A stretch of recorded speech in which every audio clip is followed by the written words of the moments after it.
This session is now being recorded. How's everybody doing? How's the session going? How's the journey going? Yeah? Anybody hit the trough of sorrow yet? Anybody cried yet? Anybody fired themselves yet? I've done that a few times in my life. So thank you for making time to get together. I think you probably heard, some of you heard me say this, maybe you heard this at orientation. We really believe that learning how to tell your story is everything. That at the end of the day, your capacity to create a viable business is largely based on how well you tell that story. And obviously implicit in that is it a good story? But really it sort of goes to this sort of fundamental truth that everything, this is my theory, everything in life, that the transfer of information, the transfer of knowledge, the multiple forms of entertainment that we have in our world, the vast majority, if not all, are in some form of a story. You know, if you think about, obviously music is a story, books are a story, Broadway is a story, history is a story, history is a story. And when you stand before an investor, you stand before a potential employee, you stand before a potential customer, that's all about your ability to tell them a story. That stories are how, again, there are universal medium of how we connect with one another. And so, if nothing else, when you leave the VIP, if nothing else, I want you to leave with a greater capacity to tell a story. Whether it's for your startup or about yourself or about what you want to do the rest of your life, I don't care, but that capacity will serve you well.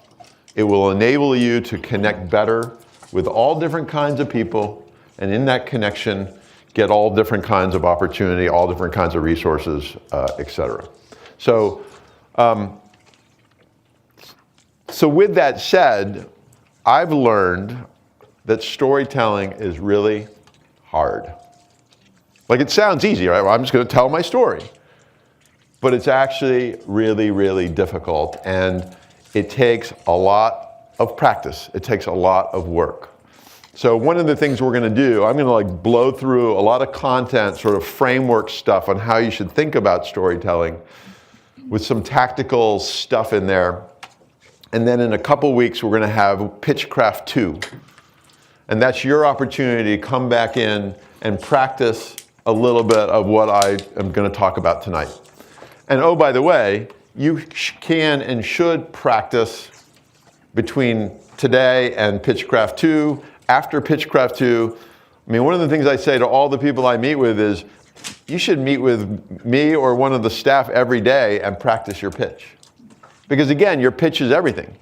Whether you get the money, whether it's customer, investor, whatever, is a function of whether you compel them to give you the money. And that is a function of how good your story is and how well you tell it. So practice, practice, practice. Okay, so a lot of this stuff is platitudinal, and a lot of you will probably be sitting there going, well, this is obvious, but I'm here to tell you that 90% of the time we see teams, we see individuals, we see ventures missing all these obvious points. And the first point is, this is all about the customer. I did a workshop here last night called Venture 101. It was basically a session for all Harvard students that are interested in this thing called entrepreneurship. And a woman in the audience asked me, what's one of the biggest boo-boos that startups make? And I said, I think they listen to themselves. This is not about you. I know that's weird, but it's not about you. It's actually about them, the customer.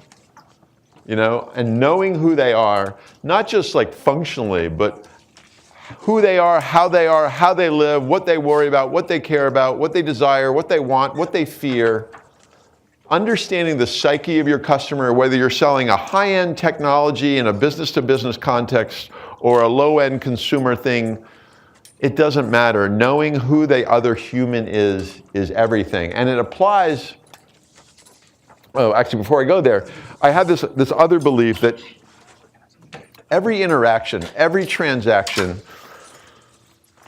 is made better when you look at the situation through the eyes of the other person. Every one. Every marriage is made stronger. Every partnership is made better. Every customer-supplier deal is made more effective. Every investor pitch is made better when you don't go in as you, but you actually go in as them. And again, you say, Chris, this is obvious. Of course. We all understand this. 99% of the time, I see the opposite. 99% of the time, I see people going in thinking about what they need, what they want, what they believe, with virtually no consideration for what the other human being cares about. And I'm married, and I am guilty as charged. I know this rule. I try to live this rule, and one day out of every 75, I end up in a blowout argument with my wife about something stupid because I neglected to remember or to look at the situation through her eyes. So another basic rule. Implicit in all this is the idea of empathy. Empathy for, you're dealing with two investors. Whatever your startup is, you have two investors. You have the money investor, where you're going to get the funding, and then you have the buyer investor, who's going to invest in your product or service, right? And in both cases, constantly reminding yourself, this is not about you. This is about them and your understanding of them and what they need, what they want, what they fear, etc. This sets up another basic tenet of mine. And I was talking to Joseph earlier today about this very thing. In pitching, your job is not to convince somebody that you can build the function, whatever the function is. Alex, you're building a function, right? Give the guys a quick explanation. So mine is a physical device for automating the most time-consuming step in teaching someone to read, acquiring the phonemic code. And it also automates the teaching of Braille to the blind. So Alex pitches this to me, the function, and he actually has a prototype, close to having a prototype, and the function is very clear. As an investor, I'm like, I get the function, the logic is sound, the articulation even of the problem is pretty straightforward.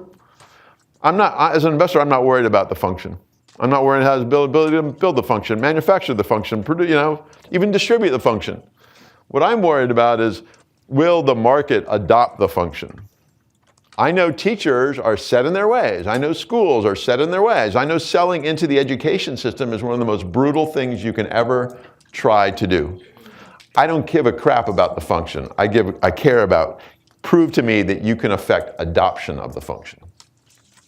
You understand the differences there? So in your pitch, yes, you have to explain what you're making, but more importantly, you have to convey how it is you're going to get the market to care about it and to actually act on it. So one of my other beliefs, I'm going to give you like 37 beliefs in this presentation, is that Maslow is alive and well in all these interactions. How many people know Maslow? Raise your hand. Okay, if you don't know Maslow, you should read Maslow, Google Maslow, psychologist from the 40s who came up with this construct called the hierarchy of need. And my take on Maslow's hierarchy of need is, at the end of the day, the vast majority of us, the vast majority of our decisions, our actions, the way we look at the world is as thumb-sucking little kids afraid of everything and pretty much fixated on our physiological need and being safe. And so when we look at changing our lives, like adopting a new technology to teach our kids how to read, what's in the back of our reptilian brain is fear. That emotion is alive and well. And so as you think about telling your story and how to convince the investor or how to convince the customer to embrace you, to adopt you, to accept you, to buy you, you've got to recognize these emotions, these dark emotions of doubt, of worry, of fear, of risk mitigation are central. They are in the room. And if you think they're not in the room, you're being naive. So the other way you can use Maslow in telling the story of your product or offering is as kind of like a guide or a screen or a filter. And so I used Uber as an example. And this Maslow can be applied to almost any situation. So here's the Maslowian view of Uber's value proposition. So the basic level, the most basic, food, comfort, food, water, sex, sleep, basic stuff. Physiologically, Uber gets me from here to there. Safety, this is where I think Uber's business, this was the linchpin of Uber's success. They delivered safety. They delivered transparency, and they gave me a sense of control, right? That little car coming around, right, is much more than a little car coming around. It gives me the feeling of control, and humans hate feeling out of control. Next layer, the sort of love belonging. When Uber first launched, it was really sort of clubby, the special black cars, so it wasn't for everybody. Maybe it makes me feel better about myself, and then ultimately, and you can argue all these points, but ultimately what Uber really does is it allows me to, it gives me freedom, it allows me to really realize my life.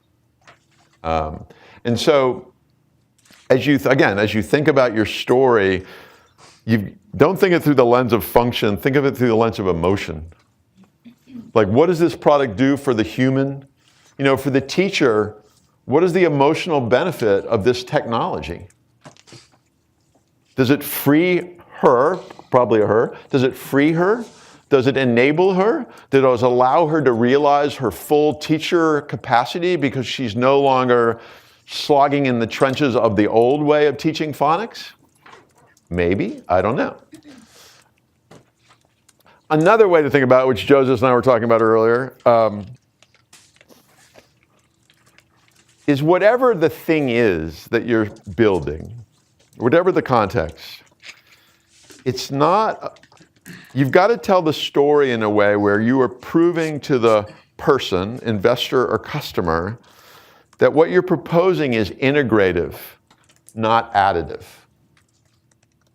So the lame image, because Joseph was literally in my office like 2 hours ago, and I'm like, imagine that this is a box of everything in my life. All the actions, all the behaviors, all the transactions, everything I do. And you show up with a new thing, right? And the question is, if you want me to make it additive to the box, that's a problem. I just have a box. And so what you need to be able to convey in your presentation, in your conversation is, we don't want to make it additive, we actually want to make it integrative. It fits inside your existing box. And there's a piece of this that's really important. There's an article in the Atlantic magazine, I don't know if you also saw this, referring to Raymond Loewy as a world-class industrial designer guy. But the article is really about the simple fact that humans need familiar before they can embrace different. There's a psychological, fundamental truth here that we need to feel comfort, back to Maslow, before we can embrace a little bit of discomfort, a little bit of different. And so, back to this visual, you've got to convey that this fits within the life of the person. If you look at it through the lens of the investor, if you come out too crazy, you come out too bold, you come out too weird, they're going to run away.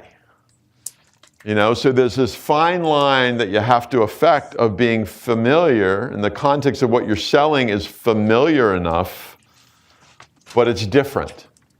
And in its difference, it's better than whatever already exists. Does that sort of make sense? One of my things here is, which I may have talked to some of you about, is beware wholly new categories.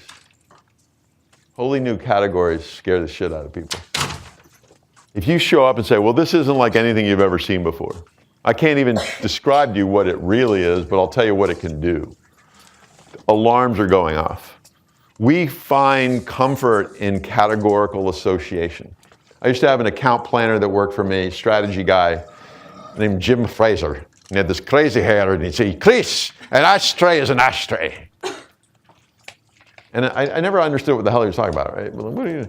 But what I came to realize is a category association, clear category association is really, really important. That you do not want to be one of those guys way out on the edge, sort of missionary. We're going to create a whole new category.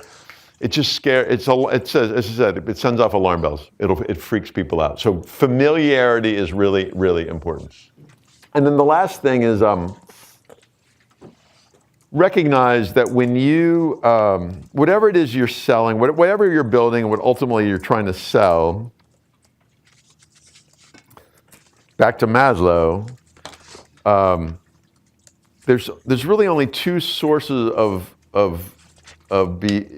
sort of motivators of behavior change. One is desperation, tapping into a vein of, I have to do this, I can't stand it the way it is, this is terrible. And the other is aspiration. And that's pretty much it. Anything between those two, you probably have insufficient motivation. So Alex has got to figure out how to present this proposition in a way that taps into the individual's desperation. Maybe there's aspiration. I mean, my general view, by the way, is desperation is in place. Desperation is the driver 90% of the time. Problem with aspiration is it's aspirational. And very few people can hold on to aspiration as motivation sufficiently. Desperation, on the other hand, is very powerful. And the terrible example I use is for years, I have very strong teeth, but I have weak gums. And for years, I'd go to the dentist, and every time I go to the dentist, he'd say, Chris, your teeth look great, but your gums, they're weak, they're soft, they're whatever, and you really should floss more. I'm like, yeah. And then one time I go back, and he does the cleaning, and he's like, Chris, if you don't start flossing, I'm going to start cutting. And I have flossed every day of my life ever since he said those words. Because I was desperate, right? So, tapping into desperation, and then the last thing I'll say, and then I'll get to some more grounded stuff. I really believe this to be true. In other words, you can put together a deck that has all the quantitative data about the market, the size of the market, the function of your product, all the analysis possible in the world. And I think the vast majority of buyers, investors, customers, whatever, they won't buy. At the end of the day, people buy through their heart. All major decisions in life are made emotionally. I often say, Alyssa, how'd you end up at Harvard? Did you do a quantitative analysis weighing pros and cons of various schools? Probably, right? Like algorithm. What's that? Definitely not. Right, so a huge decision, right? Where you go to school, not a lot of quantitative stuff going on there.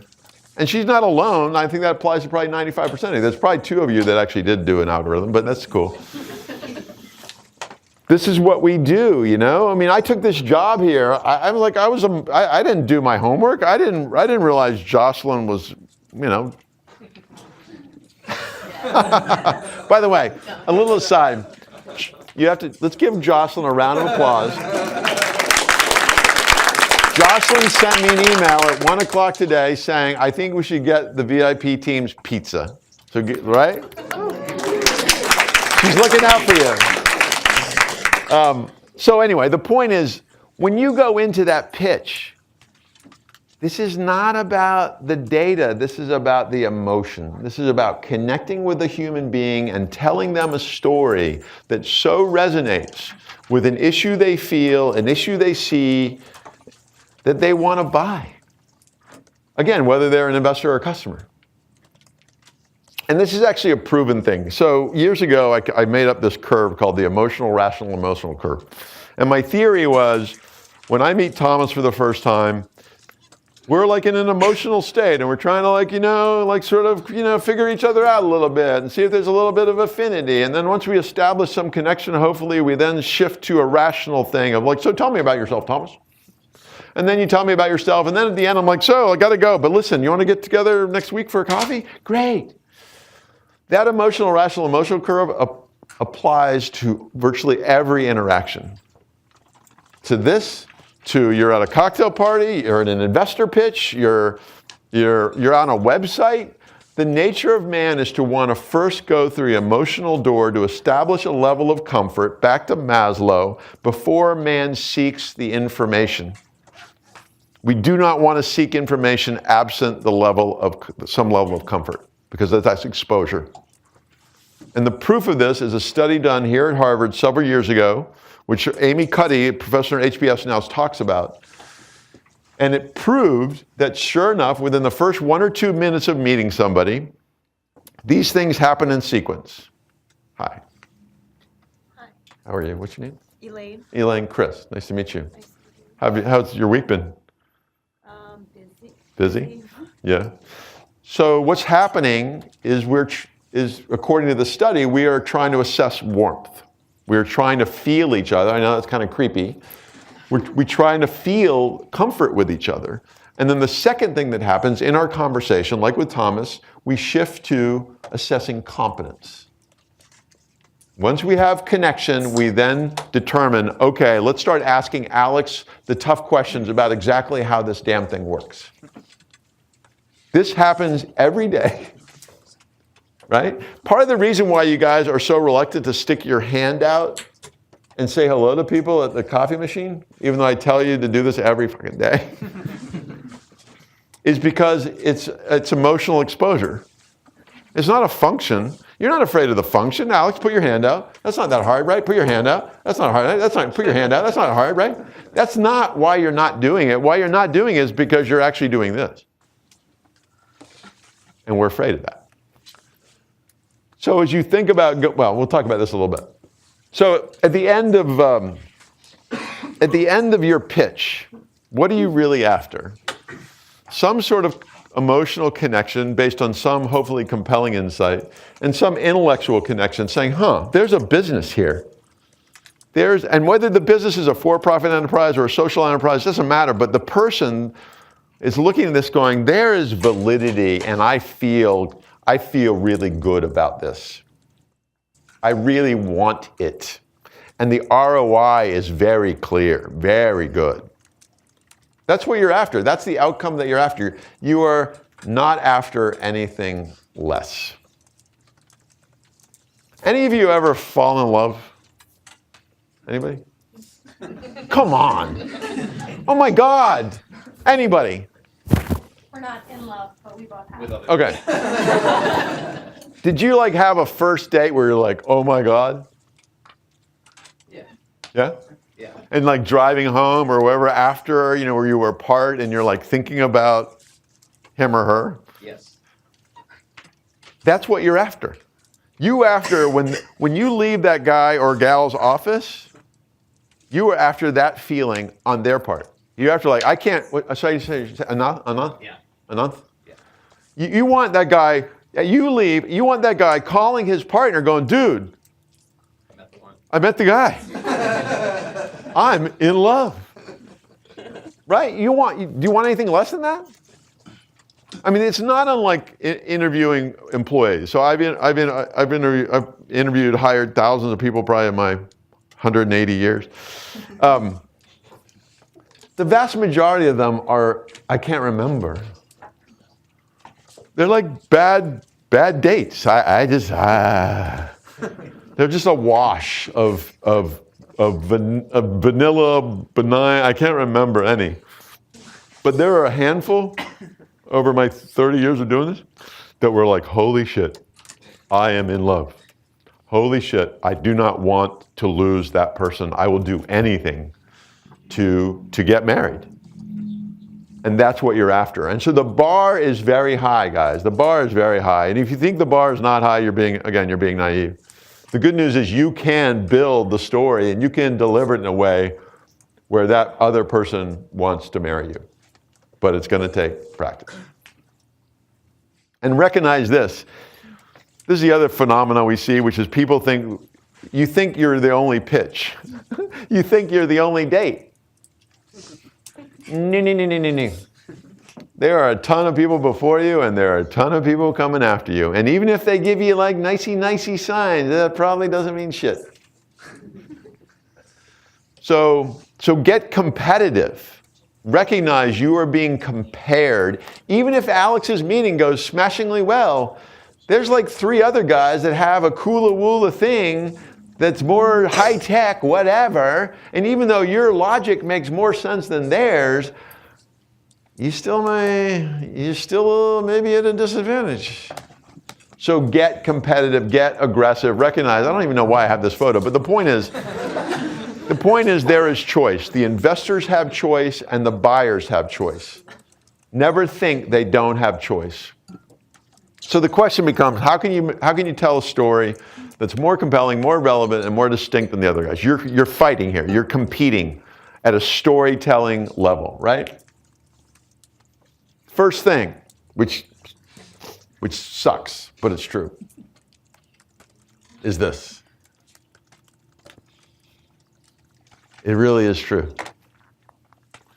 If you struggle to tell your story simply, then you don't understand it well enough. And I would say, my work here, I've been here a year and 76 days. The vast majority of the people in this building don't understand their story well enough, don't understand it simply enough. They're still like circling it. And that's cool, that's part of the journey. But just recognize if it's not crisp, if it's not clean, then you've actually got one of 2 situations. You don't understand it well enough, or the thing is it's not a good idea. Because the market's capacity to deal with complexity is really, really low. And so if your thing is inherently complicated, it's going to be tough. It's going to be tough. And recognize this, that as much like we buy things emotionally, we also seek to simplify everything before us. I mean, one of the things I do in my old life, I used to do sort of strategy workshops, and we'd talk about brand. And one of the things I would make people do is take out a piece of paper and write down on the piece of paper what they think of me. And you guys have all simplified me. Even though I'm a very complex human being with a checkered past, you've all reduced me down to a few words, or maybe one word. Maybe positive, maybe negative, maybe neutral, but the point is you've already done this. You've simplified me. And that's what the investor is going to do to you. And that's what the buyer is going to do to you. They're going to simplify you down, so you've got to meet them where they are versus force them to deal with your complexity. Does that make sense? Like, I know there's like some sort of obtuse or conceptual stuff, but trust me, it's true. But think about these personalities. We simplify complicated things, right? So these people all mean something to you. They don't mean a paragraph or a page. They mean like a handful of words or a word. And this guy, we simplify. So as you think about telling your story, one of the techniques that I subscribe to is the idea of what I call finding your one simple thing. Like, what's the central idea, the central attribute, the central benefit of your product or service, of your value proposition? And there's a funny phenomenon here, which is that if you don't create a one simple thing for the market, whether it's a customer or an investor, the market will create one for you. Again, picking on Alex. Alex comes in, does his 20-minute presentation. I'm an investor. He leaves. What is happening in my brain is I am trying to catalog him, categorize him, prioritize him relative to the 7 other proposals or presentations I have today. And the only way I can really do that is to put simple labels on him as an entrepreneur, on his product and its viability. I'm taking all this stuff that he just spewed at me and taking it down to a handful of words. If you think I'm doing more than that, you're wrong. I don't have the capacity to do more than that. I mean, going back to interviewing for employees, in my old company, we would interview tons of people, and we'd often have interview days where we have a bunch of candidates come in, and then at the end of the day, the management team and I would sit in a room with all the resumes, and we'd go around going, okay, anybody remember Johnny? Like, Johnny. He was, and we'd all interviewed Johnny. And then we go, how about Karen? Anybody was Karen? What was Karen? Anybody remember Karen? This is the same dynamic that investors they can't remember any of this. And so your job in your storytelling is to serve up not just emotion and simplicity, but to serve up singular labels about you as a leader and about your product or service that they can hold on to, versus allowing them to create a label that may or may not be reflective of what you want them to associate with your idea. So what's a good one simple thing? It's true to the capability, it's relevant and motivating to the customer, and it's distinct from what others are claiming. So there's this whole process of sort of triangulating. You look at your capability, your offering, you look at the customers, your competition. It's kind of basic. And the way this works sort of in a cocktail party setting is, I'm an investor. Okay, Alex, I'm gonna keep picking on you. I'm the brain, that little brain there, that's my brain. And Alex sees me from across the room. He's like, oh my God, it's Chris Colbert from Andreessen Horowitz. This is my big opportunity. I'm gonna go over to him and I'm gonna stick out my hand and I'm gonna engage him. Why do I sound so creepy? Hi there, Chris. Nice to meet you. My name's Alex. Oh, hey, Alex. How you doing? Why were you drinking an imaginary glass? It's virtual. We have an AR/VR studio here, and everything's virtual now. Very cool, very cool. I'm excited to get into this virtual kind of tech space. I'm actually working on something along those lines. It's going to be automating the way that we teach children to read and kind of putting the power in their hands, bridging the digital and the physical world. What did he say? Anybody? He told you about the function. Yeah? Anybody remember? How many people remember more than 3 words? Bridging. You did a great job. Thanks. What happens is, this is what happened. Nice segue. No. This is not unique to Alex. This is what happens. This is what happens. You walk up and you're like, hoping that one of those little rivulets of water will somehow magically find its way into the brain and heart of the human being and motivate them to go, holy shit, that's amazing. But instead what they do is like, holy shit, I got to get out of this fucked up conversation and go find another cocktail because my imaginary drink just ain't cutting it anymore. Right? This is what happens. And the human puts up a barrier. It's like, interesting, Alex. Very interesting. Hey, listen, I got to go. You know? By the way, a quick aside. If an investor, somebody taught me this or told me this recently, and I think it's really true. If an investor says to you, or a customer says to you, that's interesting, that's code for get away from me. Like interesting, and I think it's generally true. Like it's just a way to like, yeah, that's interesting. Oscar, that's interesting. That's not interest. That's a way to get out of that.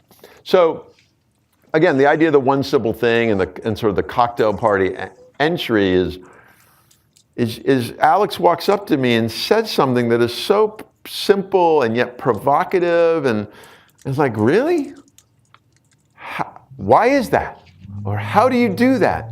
You know, and I want to learn the rest of the story. You've got me. You got a little hook, you know, and like, and so as you think about telling your story, like what is that entry? You know, it's like the Dickens best, you know, Tale of Two Cities. That first sentence, it was the best of times, it was the worst of times.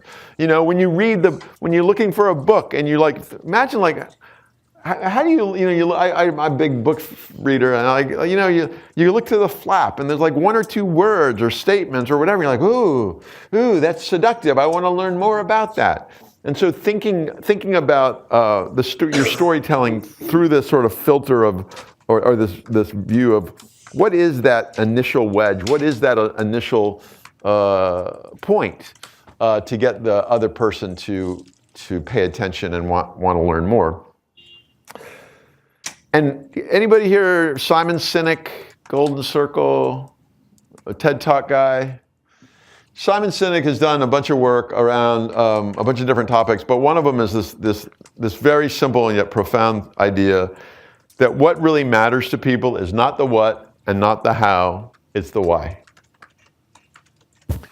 However, what Simon Sinek will convince you of, and you should watch his TED Talks, it's obviously 20 minutes, what he will convince you of is humans spend 99.9% of the time on the what and the how. Because what and how is safe. I'm going to explain to you how this works. Is Gorik here? Is Gorik here? No. Gorik is HBS. He's got a venture, and long story short is it's an app to help entry-level employees make their way through the first year because training is lacking in corporate America.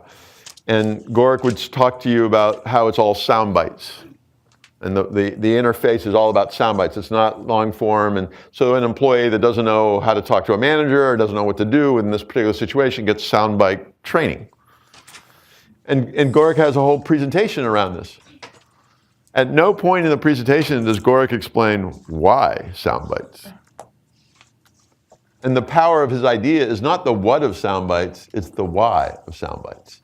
So again, as you think about your story, focus on the why. An example of maybe a cocktail party thing, somebody says, Chris, where do you work? Well, I work at the Harvard iLab, and it's a co-working space for all Harvard students to blah, blah, blah, blah, blah. There's no why in here, it's the what and the how. This is what we do. Is there anything particularly compelling in this statement? Other than the free snack? Delicious free snacks. That would have made it more compelling. And free pizza. Actually, Jocelyn paid for the pizza out of her own pocket. Because we're on a no. So I rewrote this. And I'm not saying this would be a good cocktail party, but just to give you an example of, instead of focusing on the what and the how, talk about the why. Why do we exist? The what and the how is a commodity. Anybody can do the what and the how. But the why is really where the difference lies. Okay. So go back to the emotional, rational, emotional curve. This is literally the way I think about how you tell the story in front of an investor. And starts here, right? And it says first 60 seconds, big, not small talk. And what I mean by that is, I'll talk more about that. Then you do the OST, that intro line, like, oh, wow, whoa, whoa, whoa, tell me more. And then you get into the nits and grits, the rationals, where this is how the whole thing works, this is how I look at the problem, this is how I look at the solution, how we look at the solution, the market, the size of the market, all that crap. How are you going to make money and scale? This is an area that a lot of people tend to forget, which from an investor standpoint is kind of the big one. And then there's some sort of wrapper, right? And you end in a high emotional place. You start high emotion, you go deep, and then you come back out high emotion. I mean, at the end, what do you want to have happen? You hug me. You want a hug. You want love, right? You want commitment. You want anything less. So let's look at each one of these a little more specifically. So on the first part, the small talk is big talk. I really do believe this to be true, that people judge books by their cover. You ever heard that expression? It's true. To this day, as enlightened as we all are, you know what? We're like sniffing. Well, what's this person all about? And we're taking in signals in every form. We are computing machines, looking at your eyes, looking at your beard, looking at whether you shaved underneath your beard, looking at your socks. We're looking. It all matters. What you wear matters. Terrible story I tell about a woman that interviewed me years ago. She came in, I ran a creative agency, very creative, kind of crazy. I don't know, can't imagine that. And she comes in for an interview and she's wearing a blue, actually today it would be cool. She's wearing a dark blue pantsuit with a little purple cravat. And I'm like, in my head, I'm thinking, what the hell is that? Like, this is so countercultural, right? Like, it just didn't fit. And for the first 5 minutes of the interview, she's talking, and all I'm doing is processing the fact that she has a dark blue pantsuit on. So when you walk into that investor, and by the way, you know, how many of you have done a pitch and moan? Just one of you? Okay. Most of you hopefully sign up to do one? Yeah? If you're not, you're crazy. If you don't, I mean, really, you're crazy. But if you do sign up for one, and you do it, I would do it full bore. I would wear the appropriate outfit. I would have your team participate. This is Broadway, man. I would rehearse. Why would you waste the opportunity to like slovenly walk in and go, yeah, so I'm going to like just take you through my deck and, you know, why would you do that? Right? So there's a dirty little lever. I have a dirty little secret about small talk being big talk. Because the point here is that small talk is where you connect. So how about that Super Bowl? I'm just kidding. But think about all those conversations, all those meetings. I mean, almost every meeting that you're in follows the curve. We have our staff meeting Tuesday, or not staff, our program meeting, which really is staff, Tuesdays at 9 a.m. And how does it start, Jocelyn? With, hey, how's your weekend? We always start in the emotional place. We always start with, I usually tell a stupid joke. People tell about their win. We're trying to reconnect to each other emotionally before we get into the rational part of the conversation. So when you walk into that investor, Alex may know education and phonics dead to rights. But if he doesn't have the capacity to chat, he's got a problem. Because that investor is trying to connect to him as a human. And so the dirty little lever I employ is something called the week. Anybody know the week? So the week is, as you might guess, a weekly that is a compendium of all the news from the prior week in every possible category. Politics, real estate, finance, silly stuff, entertainment, cooking. What am I missing? It's like literally everything. And I guarantee you in 30 minutes, you can get up to speed on pretty much anything that might come up in that investor conversation. It doesn't have to be the week. Another one is the, what's this called? The skim? Or is it the skim? The point, guys, is you can be brilliant and you can be so well versed in your industry and your product and your market and your customer. But if that is all you know, you're at risk. If you don't have the capacity to parry, to connect in general with another human, some percentage of those meetings will go terribly wrong. Some percentage may be fine. I'm not saying everybody's like this, but a lot of people are actually people.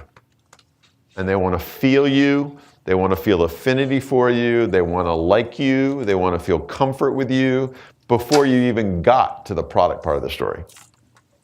Yeah, do you have a question? Yeah. To what extent are we acknowledging this dance with the investors? For example, if I try to come in and have that small talk, how do I make it come off as genuine, or do they know that I'm trying to establish this connection, and will someone be like, oh, she's trying too hard, or she's pandering too much, or something? Well, if you bring in the week, that might be a giveaway. So I've got a couple things I'd like to cover. This real estate listing, no. So the number one thing is you got to be authentic, and don't force it. But be ready. So your job is not to go in and go, hi, so good to see you. Bye. Those New England Patriots are amazing.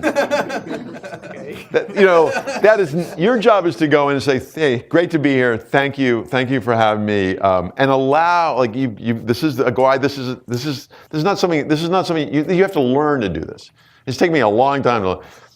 You feel the situation, and the person says something about whatever the weather. And you're like, yeah, it's crazy, for the last 3 days, it's been 15 degrees above normal. And the guy or woman says, yeah, my wife and I were talking about going to Florida. And you're like, yeah, but I saw an article about Florida the other day that, you just got to be ready. You shouldn't, but don't force it. Don't go like, oh, I'm so worried about the small talk. Just be ready. The real issue is don't not be ready. And the person may, and these are the weird ones, is the individual may say, okay, plug in and get going. There is no small talk. He or she doesn't want that. But I would say 75% of the time there's some level of banter back and forth. Okay? But don't force it. Whatever you do, don't be inauthentic in any part of your life. Okay, so that's the first piece. The second piece is this OST grabber thingy, which we talked about. It's like, what's Alex going to say to me to cause me to want to learn the rest of his story? What's he going to say to me that you guys actually would have remembered? Right? We stopped him and said, okay, what did you guys remember? And the vast majority, you didn't remember a word. So one of the things I offer to you is work on your grabber. Work on that intro line. And when we get together for PitchCraft 2, you don't have to do this, but I would encourage it, which is on March 3rd, right before we party at Stonehearth Pizza. Oh, yeah. We will all practice with each other that day. So come in, you'll stand up here. I role play, I do a little improv. So I pretend to be the investor or I pretend to be the customer, depending on who you want to pitch to. And it's just a great exercise. Okay?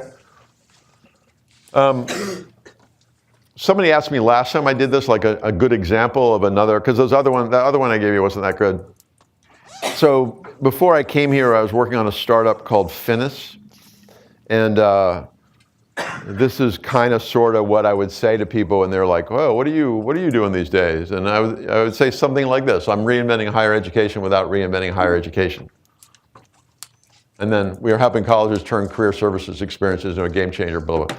The point is, the real point is that first sentence. Like, how the hell are you doing that? Remember, your cocktail party grabber does not need to explain everything. In fact, it doesn't really need to explain much of anything. What it needs to do is provoke them to want to know more. Like, give them some frame of the space you're talking about, but then offer a seduction that wants them to know more. Right? Because once you get them, you can tell them the rest of the story. Yeah.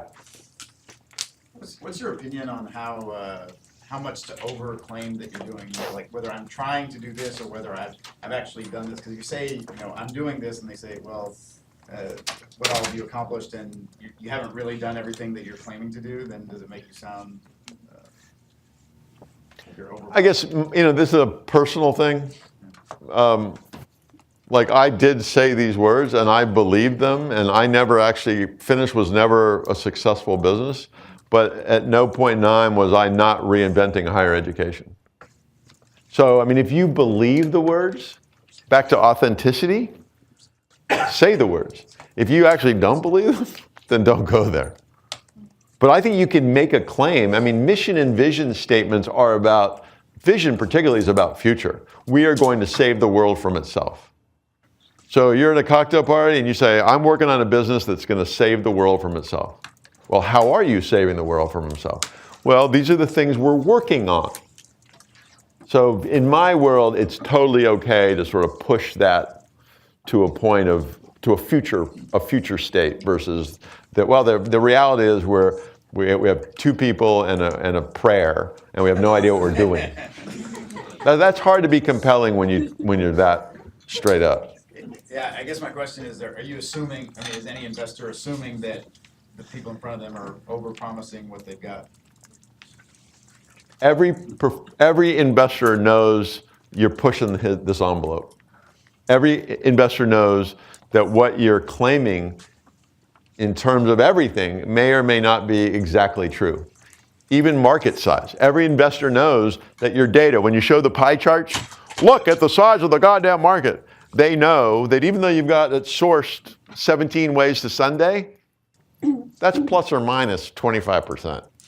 They know all this, you know. So your task is not a bulletproof plan. Like if I had to pick a bulletproof plan versus a hell of a story with solid evidence, I would always pick a hell of a story. Always. Yeah. What about if you're in love with your startup and your idea and passionate about it, as you said, and then you're making the investor fall in love into the same thing, but then even he doesn't know that eventually it will fail. I mean, like, what about if we are wrong to think about something that will eventually work the way we think it will work, and then we get funding, and then, you know. And then it doesn't work? Yeah, I mean, it's like, That's what happens 98% of the time. no, I mean, what about They expect that. You know, in venture land, the expectation is in 10 deals, 2 hit, 4, you know, so, and the rest die. The rest they actually lose money on. That is the expectation. It's not. So. No, okay. I mean, I'm sorry. I'm not sure I really understood the question. It just we try to make them fall in love in something that might be like wrong from the outset. Even maybe we ourselves are not aware that. Absolutely. We're losing our time. Everybody, that is an unwritten, but well understood on every side of this thing. I mean, I understand that in working with all of you. Like, I understand, I have no idea whether any of you are going to succeed. Who the hell am I? Like, I wouldn't have invested in Facebook. Facebook is stupid. It is understood. You don't need to, I mean, the only thing to worry about is don't be inauthentic. Don't be full of shit. Don't lie. Don't spin needlessly. You've got to push the envelope, but we're going to do this. We're going to save the world. You've got to. Because if you tell the absolute truth of we're a piece of shit company without a clue, that's going to be tough. You know? So, all right, let's keep going. So the problem solution part, this gets more mechanical. Well, sort of. One of my favorite refrains, and some of you have heard this, is what problem are you actually solving? So I'll go back to my friend Gorik, who's not here, so it's not fair that I pick on him. But he's got this app. Remember the app, the training app, the bite-size information app? And I asked him why is bite-size important, because he hadn't explained any of that. The other side of it is, what Gorik will suggest to you is the problem he solves with his app is the loss of productivity. That in corporate America today, significant numbers of entry-level people are starting in jobs with insufficient training, and subsequently, the first 6 months of their tenure in these new companies, they are not productive. So if the average salary of an entry-level employee is $48,000, the corporation is losing $24,000 of productivity. Sound like a problem? Sound like a problem? I looked at him and I said, you know, I've run businesses for my entire life. I've consulted with hundreds of businesses. Every make, shape, size, Fortune 100, global, whatever. I've never actually been in a meeting where anybody was talking about productivity. I mean, the only time might be an assembly line company where we're looking at piecework and how many pieces per person were being produced off the line. That's productivity. But in white-collar world, productivity is not a term anybody uses. Productivity is not on any dashboard. Corporations are not monitoring white-collar productivity. Jocelyn, do I monitor your productivity? What is your productivity? Who knows? It's like, it's not a problem. It's a lovely intellectual problem, but it's not a real problem. And so be damned, this goes back to like know the customer, know the reality of the customer. You know, Gorick read tons of research and HBS stuff, and what he hasn't done is spent, and oh, by the way, after I went on my rant about this is not a fucking problem, he goes, you know what's so funny? I went out last night with an HR person and had a drink, and I showed her the app. I didn't give her the pitch, and what she started talking about had nothing to do with productivity. I'm like, exactly. It's not a problem for the human being. It's not even a problem for the corporation. So just make sure when you get to the problem part of the story that the depiction is through the eyes of the customer, not through your eyes. Okay? So what's the problem? And I'll send you the deck so you don't need to write this crap down, but what's the problem? Who's it for? Like, you go, well, Chris, that's obvious. Like, you'd be blown away at how many people don't ever explain who actually might want to buy this thing. Who's it for? Yeah, question. Yeah, in terms of the problem you're trying to solve, what's your take on kind of an aspirational, global vision of the why of the problem versus more specifically, like, is the problem, I'm trying to break down economic inequality in China, or the problem, I'm trying to make it cheaper for people to be able to learn English? I'm a big fan generally of macro to micro. Like, dude, there's a big global problem here, but let's get down to brass tacks. What's really happening on a day in and day out basis is something we can solve. So I'm okay with a little of this, but don't spend so much time on this, because what the investor's looking at is the practicality of this thing. Is there really a human problem where the human will adopt the solution? Because if there's not a real issue, really, it'll be a nice to have. Remember that visual I had of, it's not about the function, it's about adoption of the function. It was a graveyard. The reason why that was a graveyard is because there's a graveyard of okay ideas that weren't really focused on real problems. They're like, oh, it's a nice to have, It's like, oh yeah, we should do something about that. But I'm actually not going to change my ways. I'm not going to add to my box, my little life box. I'm not going to do that. And so that product might get some initial trial, but it never gets repeat because I'm not willing to change my life to accommodate it. So my long-winded point there is a little macro is fine, but I think you got to get down into the micro of this is really the issue. That teacher in that classroom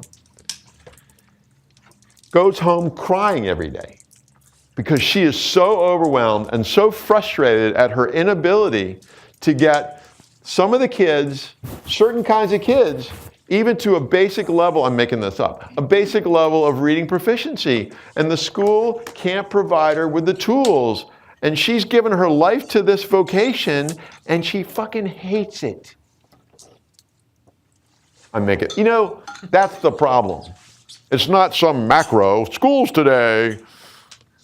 I mean, you can do a little of that is fine, but I think you got to get to the in the trenches view of the problem.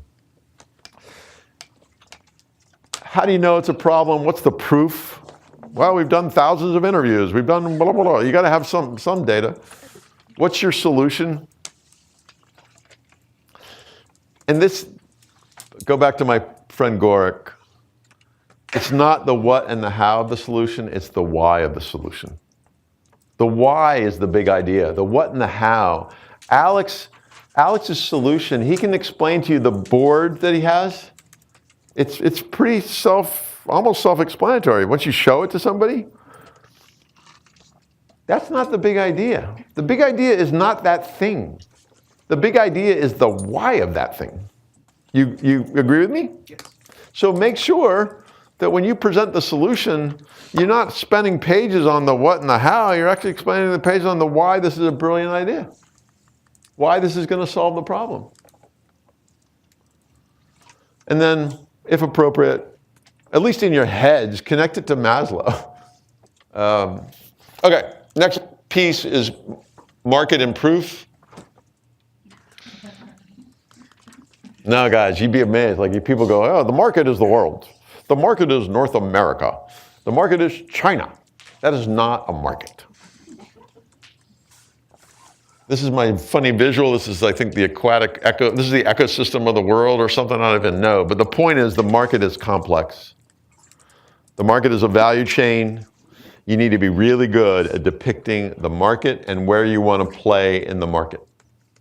And one of my general views is, don't go for the whole enchilada. Start local. Whether local is here, or local is another city, another area. But if you say, well, the United States is my market. Longy and I, we talked about her books and distributing her books and marketing her books. My view is, start in Boston. We have bookstores. We have people who have kids. Like, wet your teeth and show that you can get some traction in your backyard before you decide to go around the world. But being able to depict the market is critical, as is being able to depict the target customer within the market.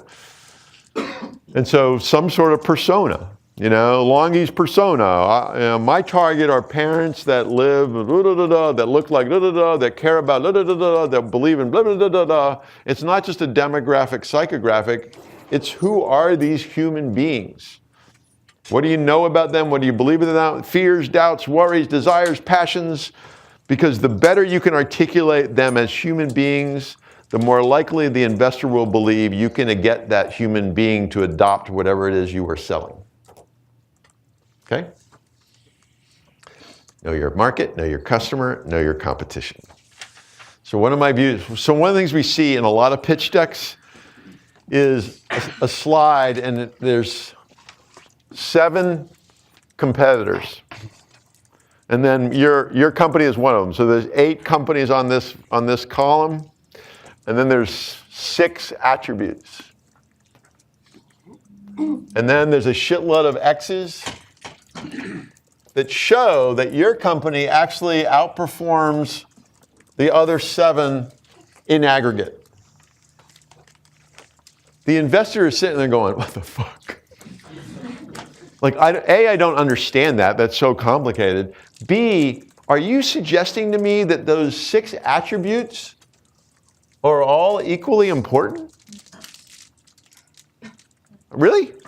You're saying you got price, quality, packaging, social responsibility, funny name, whatever. You're saying that those 6 attributes are all equally important, that you're weighting and looking at yourself comparatively. Does that make any sense? That makes no sense. So part of your responsibility is to figure out how you compete, how you compare against the 2 most important variables, or the 2 most important dimensions of the category equation. Because if you only compare well on not important dimensions, like you're the funny company, I don't know. You don't have a good, get out now, right? So there's some good rigor for you, whether you ever pitch an investor or not. There's some really good rigor about what are the most important drivers in this business as we see them today, and then how do we compare against the other players in this space. And recognize in your competitive assessment, probably the biggest competitor you all have is not another company, it's the status quo. Alex's biggest competitor is not some kula-woola technology. It's we've always done it this way.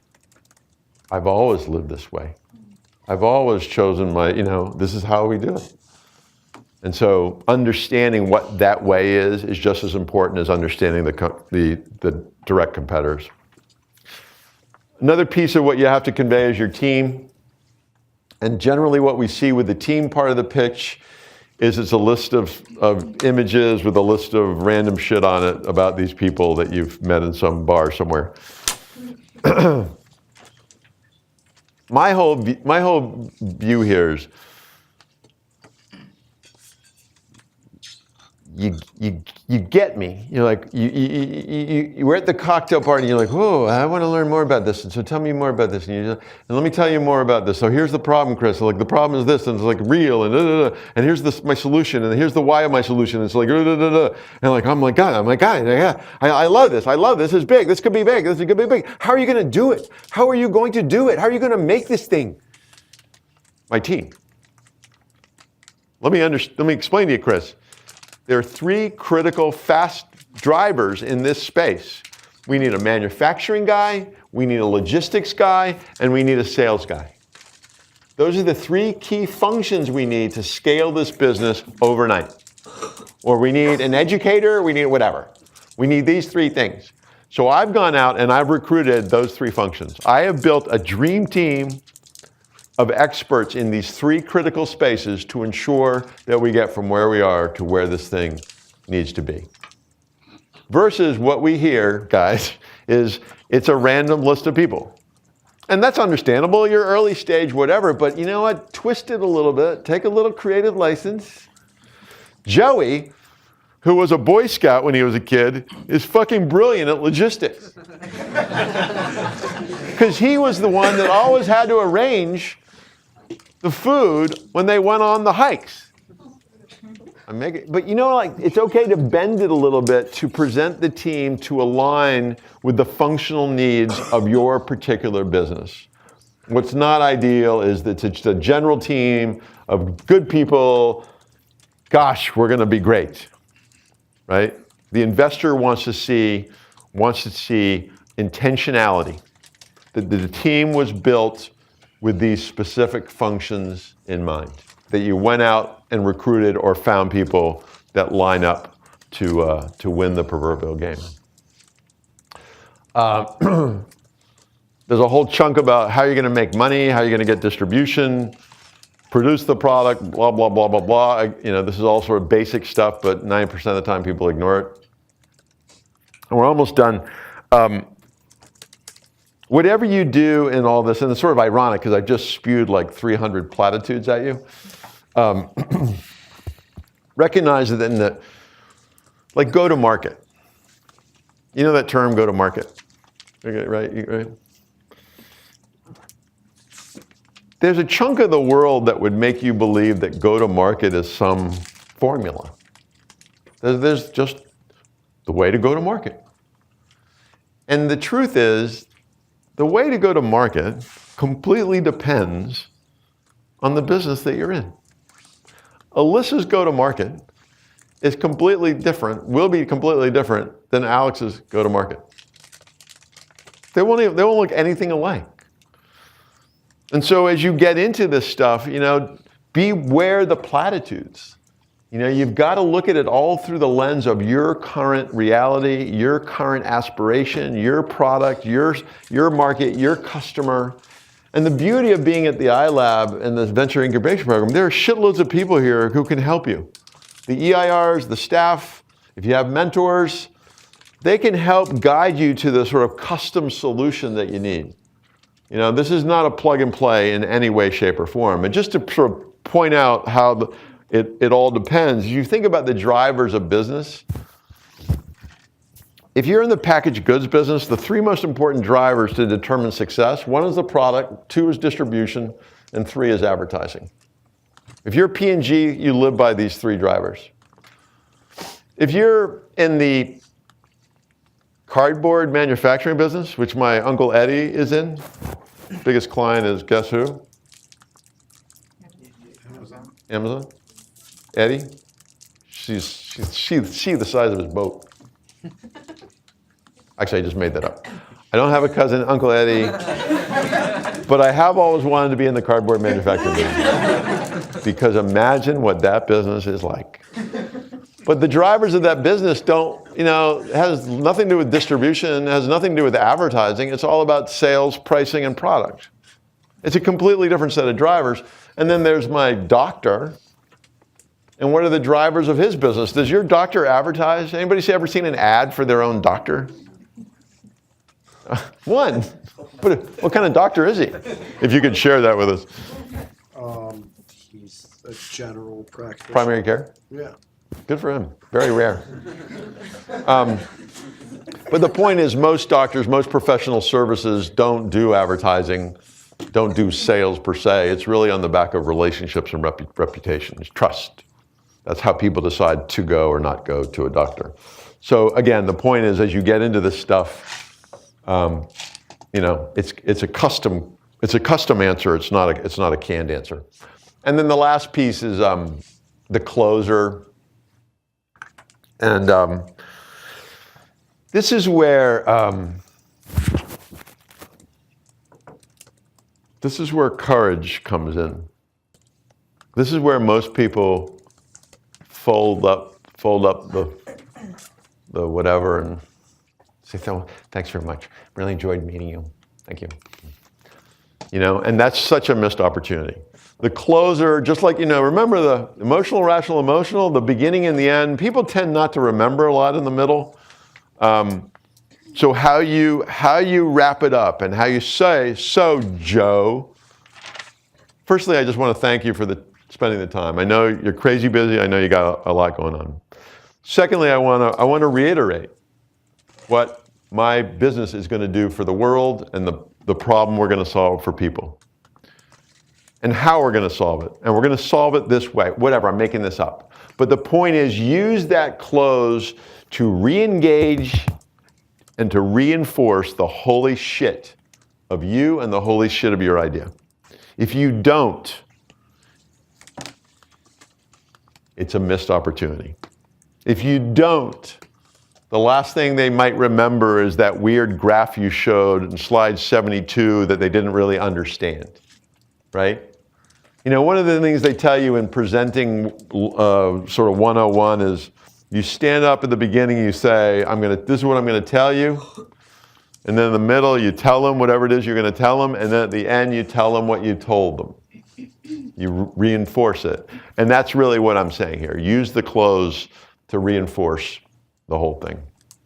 And then sort of just like visually, this is really as Broadway. It's parts, like if you do pitch and moan, or when you do PitchCraft, if you want to do PitchCraft, I would encourage you to come in, well, I guess really pitch and moan. Do pitch and moan as a team. Remember, the investor wants to buy the team. You know, assuming you have a team. If you don't, that's fine. But if you have a team, it tends to be better if you walk in with the team. And ideally, the team shares in the presentation. So now I'm going to turn it over to my colleague, Chris, to talk to you a little bit about how we size the market. Hey, glad to be here. Thanks so much. And the guy's like, wow, this team's pretty impressive. I like how they're dynamic between them, right? They actually, wow, I really like what they have to say. But that's about, you know, parts. The team has parts. They have roles. It's about practice. How many people here have practiced pitching their pitch? No, come on. Anybody? Right. So one thing I would say between now and end of term, you guys should practice, I don't know, 10 times. And if you renew into the summer, you should practice another 20 times with each other. You're like, oh God, that's uncomfortable. That's weird. Like, you know, that's embarrassing. I'm like, oh my God, really? You're embarrassed? If you're afraid to practice with each other, how effective are you going to be with some barracuda investor? You know? So practice and you will improve. But this is not like a flicking of a switch. This is not taking the shit that I just spewed at you and going, okay, got it all figured out. This is really, really hard stuff. It's as hard as developing your product or service. That for Alex to become expert at this is as hard as creating the thing that he is trying to create. Okay? So these are the questions. I'll send you all the deck. And then, you know, we exist. I said this to the Venture 101 attendees last night. We exist to help you. That is the only reason why we exist. But we need you to come towards us and say, I don't understand this. I disagree with this. I want help with this. Can I role play with you? I've got a meeting next week. So I just encourage you to be really, really aggressive with us on getting your questions in front of us, and we will do our best to get you answers. I think that's it. Yes, that's it. Does everybody know who your staff advisor is? Is everybody clear on who's, okay. Have most of you met with your staff advisor? You're not communicating with me right now, but that's okay. Okay. So I think it's a really important relationship. That person can be, I think, really, really helpful to you, not just with pitching, but really every aspect of what you're working on. Okay, so the deal is on March 3rd, if you want to do PitchCraft 2, literally, we'll get together in this room. In this room? I think so. And people will volunteer, pop up on stage with me. I will pretend to be the investor or customer, and you will practice your 25-word or so intro like Alex did with me, and then we will all critique. We will all share what we like and what we don't like, suggestions for improvements. It's fun. I would encourage you to do it, but you don't have to do it. But hopefully I'll see you then, if not before. Okay? Can I answer any questions right now? Yeah. We should have beer so we can simulate the environment. for the sake of, the full presentation. Now that's innovation. The challenge is we're not allowed to have beer, right? Only at orientation. What's that? We can name it. Only at orientation can we have beer. But then right after that, we're going to Stonehearth to drink free beer. Yeah. Stonehearts that night, 5 to 7 is boozaloozle. But maybe there's a way we could work around it. Let's talk you and I later. What's the worst thing that could happen? I'd get fired. And then one of you could hire me. There's other questions? Any other questions? Yeah. How long should it be? Like in terms of time? The cocktail party thingy? Oh, the pitch. Excellent question. Different investors will tell you different things.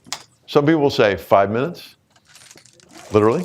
Some people will say 25 minutes. I mean, I've never heard more than a half hour because the average investor looks at anywhere between 300 and 500 deals a year.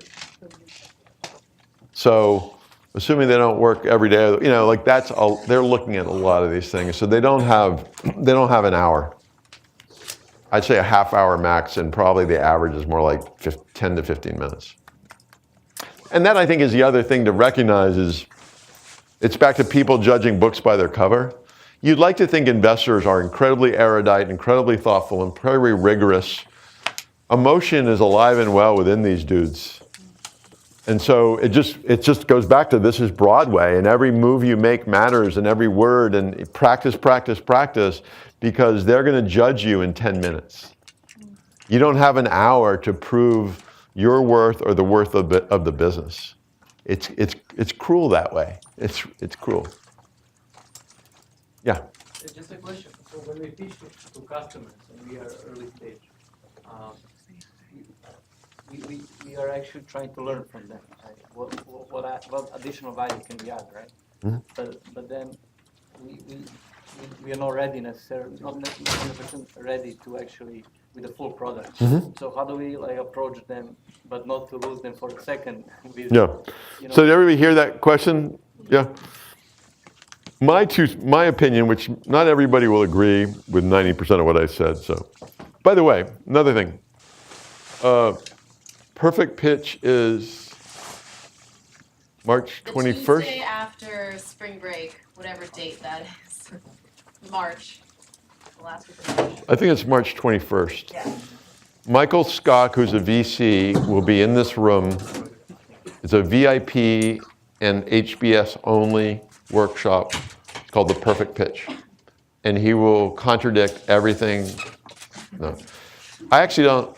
He might contradict some of it, but it's another opportunity for you to get another perspective on how to do this. Because this is just, you can Google how to pitch, there are thousands. But my specific answer to your question about customer engagement, the way I would do it is you actually aren't selling customers anything. You're trying to get adoption, but you're not selling them anything. And so it's completely transparent. It's really research. And this is my thing, and I'd love your reaction to this, and how does it feel, and would you want to try it? And it's really about just getting some level of a momentum and interest and validation or invalidation of it. It's not trying until you've got something that you really believe. It's not sales. It's just marketing. It's customer engagement. Yeah. But kind of related to that, so I was in DC a few weeks ago and I was talking to a friend and colleague over dinner. And I wasn't trying to pitch him, I was just telling him about the idea. And then he said, all right, well, so can I write you a check for $10,000 and invest? And I wasn't ready to take some money from him at that moment, but how do you handle that if somebody sponsors? Great. Big problem, sure, let's. No, I'm serious. We feel sorry for you. Well, It's I mean- a serious question because I don't want to tell him like, oh no, I'm not serious. I'm not real right now. I mean, a couple months from now, yes, I would definitely love for him to write me a check, but I don't feel comfortable taking his money right now. I think that's fine. I think that's totally fine. And what a wonderful sign that there's some validity to the idea. I mean, somebody's that excited that they're ready to buy right now. And I think it's totally fine to say, this is wonderful. And you know, we're probably 60 days away of having a beta that you can really sink your teeth into. So I'll get back to you in 59 days, you know, totally fine. Another sort of general thing that I've done, which may or may not be helpful or even correct. Generally speaking, in customer engagement, where it's like one-on-one, I'm not talking about mass marketing kinds of stuff. I don't really sell. I've always believed like that if the thing is well designed and meets a really specific problem in real terms and solves the problem in a brilliant kind of way, I don't have to sell anything. I have to present it. I have to explain it. But if you don't really want it, that's totally cool. That's totally fine. And I've learned that sort of the reverse psychology of this. Like, you don't really want this, do you? Like, it's not really ready, right? Like, you know. I'm not sure you're right. It's right for you. Like people are like, are you right? I want it. No, I really want that. I don't understand it, but I want it. You know, so my general demeanor in selling, customer selling, one-to-one sort of stuff is put all the energy into the product. I'm talking about at a customer, level, not an investor level, and let them find their way to it. Generally. Like the hard sell, I've never been comfortable with, like, Anyway, any other questions? I mean, you can have questions tomorrow. We're not leaving each other. We're together. Okay? All right. I hope that was helpful, guys. And on you go. All right.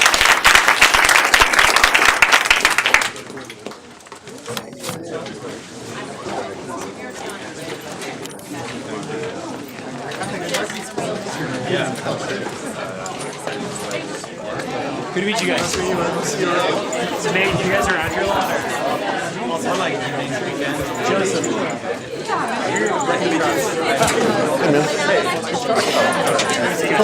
Sorry. I really appreciate it talking.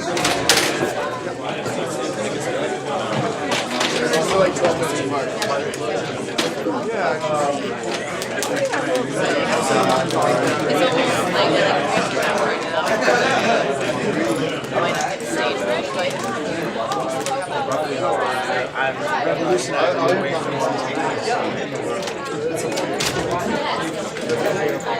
No, I meant,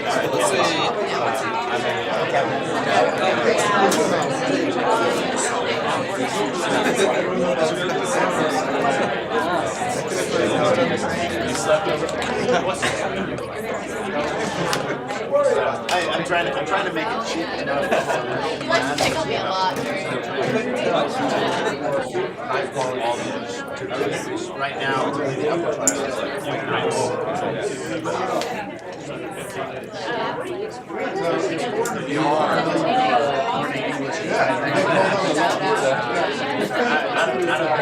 I'm number one in English. Most of the millions would be in the middle class, the people who don't speak English. The market right now. She might be bringing cookies. So, yeah. Right now, the market is about $28 billion for English teaching.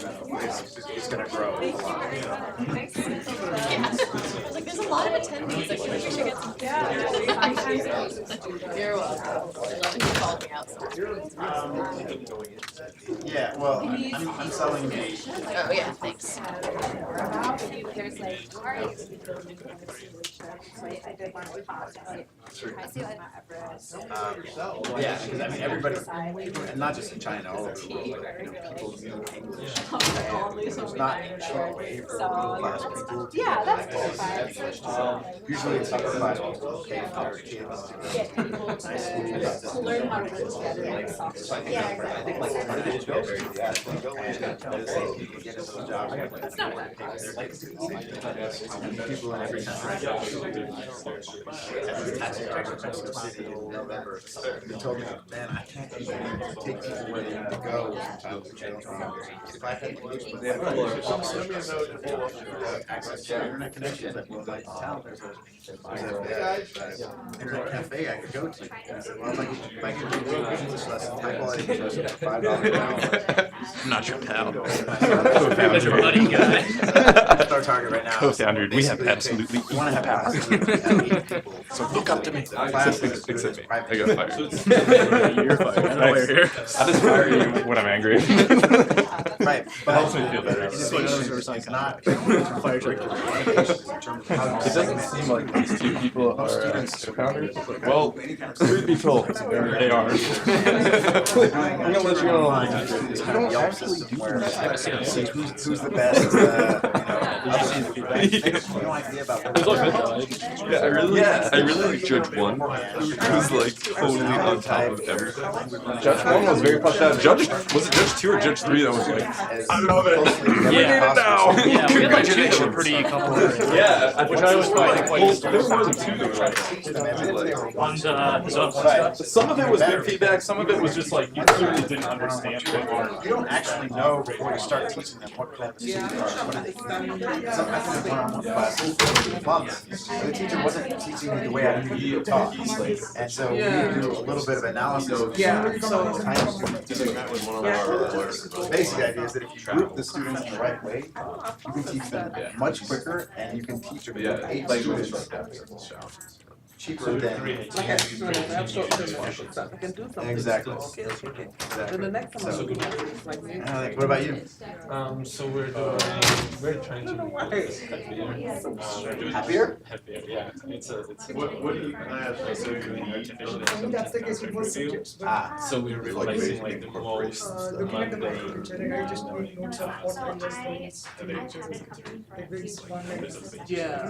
Okay, okay. Yeah. So are you replacing paralegals or are you replacing? No, we're not replacing it. We're empowering. So how we're looking at it is that we're really building Uber General for lawyers. Oh, It's like a high-end tool that they can use. They can look at Let me, how there there is a couple of, yeah. exactly. Just that those ones, yeah, that helps. Maybe like So they just take, we have a toggle bar that says. Yeah, just send me a note saying We're need using the internet machine learning algorithms. We'll show you the 20 experiments and the exact closest what we need to actually look at when you're in class. It's a- No, I understand. I just do that interesting sort of procedure rather than just like. using- You know, I worked in the Senate for a year, and I didn't realize until like I got there that they use XML to digitize everything, and I was like, XML? Why would you use that instead of JSON? It's because they have a very closed system, and they can tag everything much easier with their own XML system than to do it. That's interesting. I guess it only works for Senate, but I wonder if it works for legal stuff too. No, so we're really dealing with what we're doing is like, so what we're doing is that we're sort of looking at ourselves. Oh, you're before. He was like, yeah, like anything else. And And I was like, Acrobat Pro. that's about it. It's very short. Because like the experience of actually reviewing contract, apart from the gruesome thing that you actually have to review it, you just have to look at it. Because it's usually bad scan, it's slanted, it's brownish and so on. They're really good at OCRing and rebuilding the whole document, so we're displaying it to beautifully. And on the top of it, we provide all these analytics, so you don't have to actually read through it. Yeah. You can So work read- with yeah, it. visualize It's very talk for like 2 So when you do OCR, in what format does it come out? It's just a word we screen, have I like did a piece of word in, like, 5 HTML minutes. with I some didn't native even like, I things bought built, this right like after that, and I proprietary had things and I was built just like, I internally, need to so we know, can do but I that didn't know how to analytics cut and them up. Yeah, you all can't that, really the first that piece. stuff The much, first much meeting more was like, efficiently. And then But we're also like processing everything once you upload it. We're not like waiting when you actually like once you Yeah, apply a new it. meeting. So then we started for another hour, and I convert was like, everything. oh We my do all the God. processing and we just like And he also like was studying saying very very quickly. I have two MIT co-founders, so they're the guys. Yeah, I also have an MIT co-founder. He's not here right now. Yeah, But, yeah, they're not here either. They but had other it's hard to like. other things to I do. wonder how many Also, MIT. Wait, so what like, school are you at? It's hard to Law like school. speak and get across. But I'm a graduate student. I'm not a sometimes like perfectly in like a situation like that where we all are like starting. I'm trying to get into a law school class, but And every time I the speak, professor I'm kicked me like, out. I need professor. I'm not sure if that's what you guys believe. I just need help, like, What's his name? making Engel. sure I sound He was the White House counsel until a few weeks ago. Like That's what I was kind of saying. Trying to say, a little bit, but I don't know. Eggleston. Anyway. You know? Yeah, the class was on executive power in times of conflict, and I was like, oh my I god. remember seeing that. Yeah, but it's it's yeah. He said I have a waiting list of like 80 people to get into this class. Got it. But even he let me sit down in the first class, and it was just interesting hearing. We envisioned in 3 months. Yeah. You know, we all were kind of on the same page. Yeah, I'm sorry I like had to run out. No, it's okay. Oh my gosh, guys, I'm like, I put people in charge of everything I need to be in charge of. I thought I told them, I told one intern, like, you know how to do these things, you need to be here at 2:15 so that you can teach the other person. And she didn't show up till 2:40. And so the one guy was like emailing me like, where are the computers, where are the things, where, and I was like, You were gone for literally 2 minutes. okay. That's what it felt like. It didn't feel like anything at all. And that exercise, I knew we were all gonna say because we talked about that enough. I think, like, I don't know. I was very confident.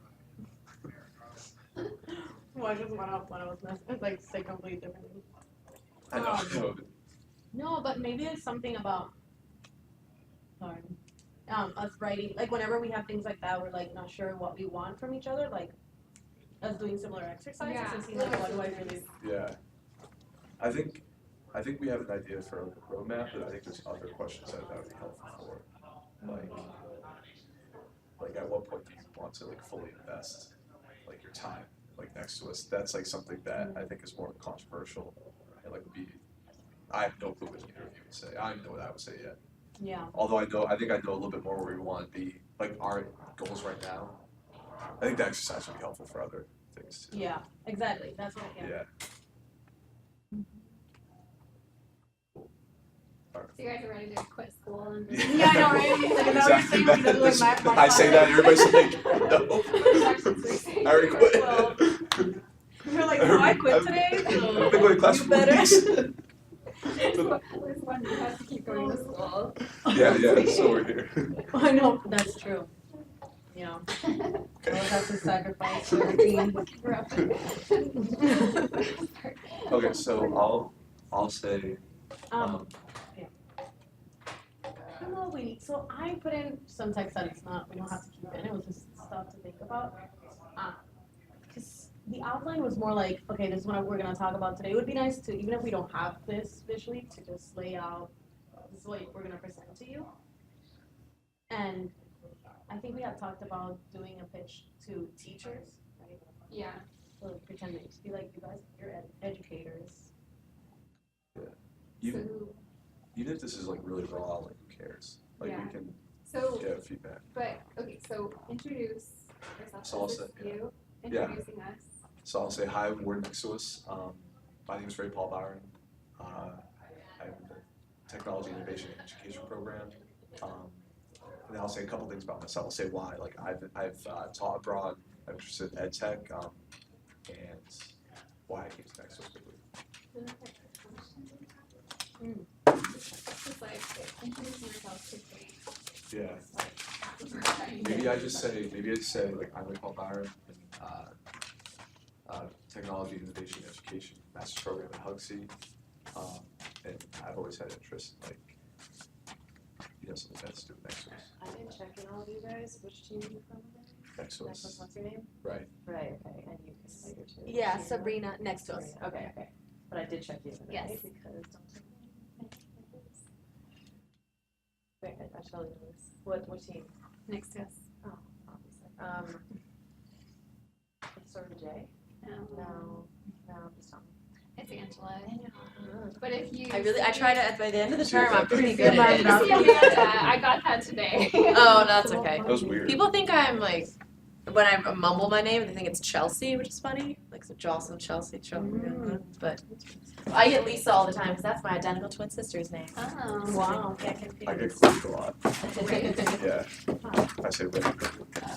Get Isabella and Isabelina. And I say Sabrina really fast. I'm like, where did you get that? Like Isabelina? So I'll say, should we say, Oh, and maybe, Isabella. so what we're doing now, what we did before, quickly? Like, sorry, when we're introducing, I can say, I'm Ray Paul Byron, I'm a master's student at the Ed School, in Technology and Innovation Education. I just graduated from Tufts University, and, yeah. Or if I worked at Ed Tech for 2 summers, or what's the most important thing that they should know? Yeah, what's I the most wonder important if we thing? want to even tell them that. Oh, just be like, we're the co-founders of Next to Us. Yeah. Like our names and like we're the co-founders. And we found Next to Us in September, Yeah. or we started Next to Us. I think it would be good to get, I mean, of course, What is this called? yeah, I think it's good to get, Just depends how much time we have. yeah, Or maybe it's like we're the common next to us and we care about this, like as a team, instead of like Yeah. us Yeah. individually. And Yeah. we care about students, whatever. What if we each said one thing, but we all care about it? Like, I was like, I'm Ray Paul Byron. I'm in the master's program of Technology and Innovation Education. I really, that's bringing you introduce yourself. We care about, I say empathy. You say critical thinking. Angela the says third. it, The it third one. looks a little cheesy to me. Is it cheesy? Aw. It's No, the it's not. emotional part. So it's funny when we pitch. I mean, it was different because it was This is too. cheesy. I just thought about my head. Yeah. I saw it like turning around playing the card.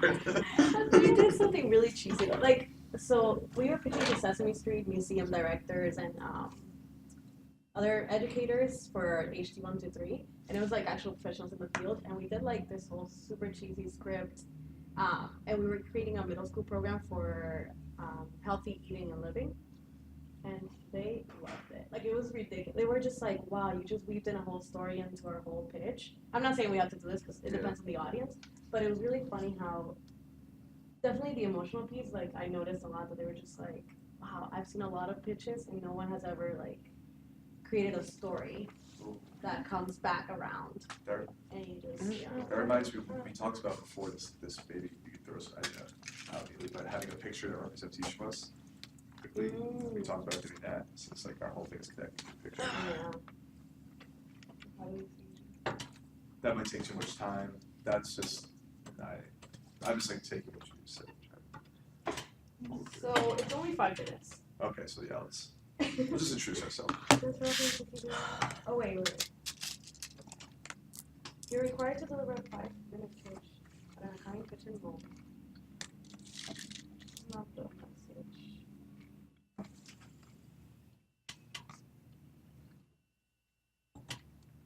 Yeah, each team will give a 5-minute pitch and receive 10 to 15 minutes of feedback. So it's really short. Okay. So 5 minutes. Have you heard our big hairy statement yet? Yeah. What's a big hairy? Big hair. What's another? B- BHAS. AG, BHAG, big hairy. Hairy and- Or maybe it's BHS. It's something we have to do for this class, like come up with a statement that shocks like the world. And like ours, what we have right now is 1 million students, Oh, yeah, I 50,000 did classes, see that. 3 clicks. Yeah. So that's something Big that, hair and big cheese. oh yeah, big hairy innovation is cool. Okay, sorry. So we start off, we go next to us. My name is Ray Paul Byron. I'm the TIE program. Alexi. Okay, that's great. Now, okay, so we're thinking, I know we're spending so much time, but if we're thinking of like teachers, would they care? I guess it's good to say like, hey, we come from Harvard or like, you know, Harvard School of Education. Because even though it's gonna be 2 people here, we're pretending like it's Sure. teachers at a middle school or high school. Yeah, I wonder if we are going to go that route, if we can add a statement about Like, what would connect emotionally to teachers about who we are? Like, especially where we've never, well, we haven't been traditional. Right. It's always over the school reputation. That, I think that is.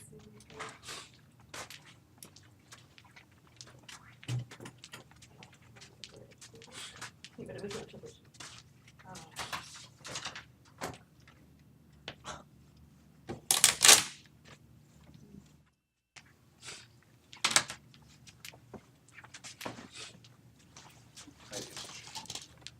Sugar?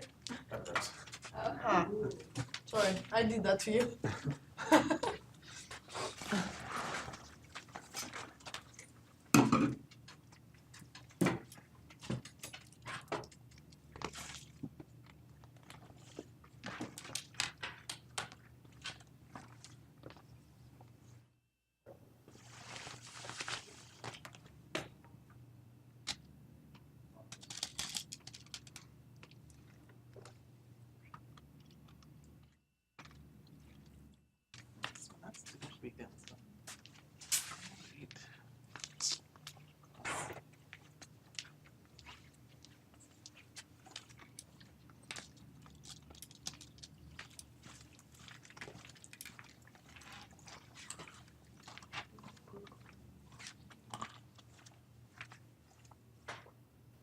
No, I just feel like we need to like, connect with the problem that teachers are facing pretty fast at the beginning.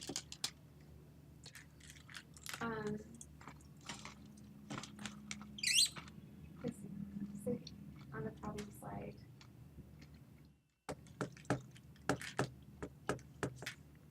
I think even if we have a slide that says our problem like this, if you say it in a way like, as you probably seen in your classroom and recently in media and whatever, this is a huge problem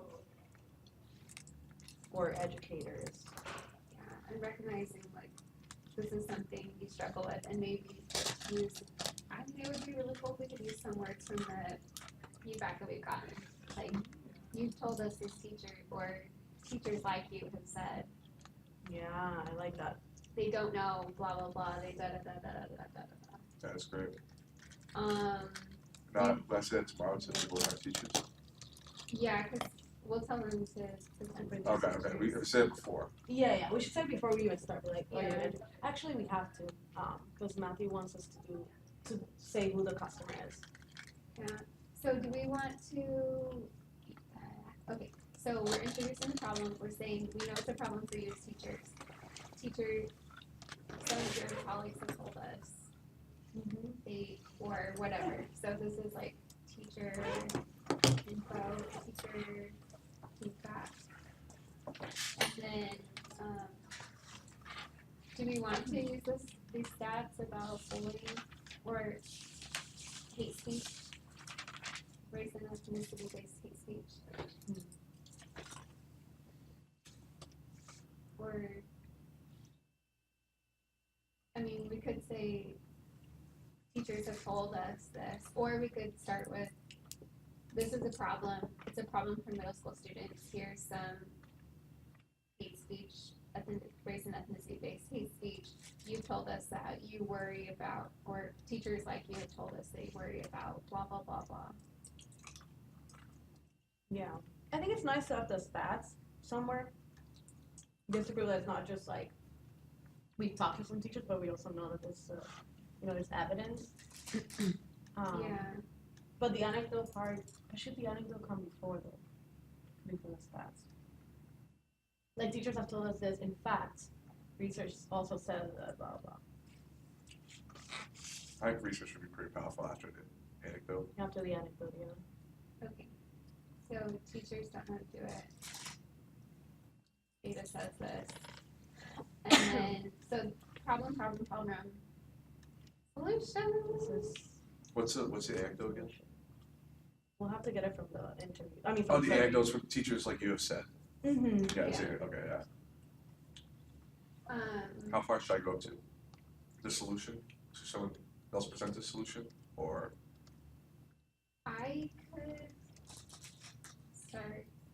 the solution.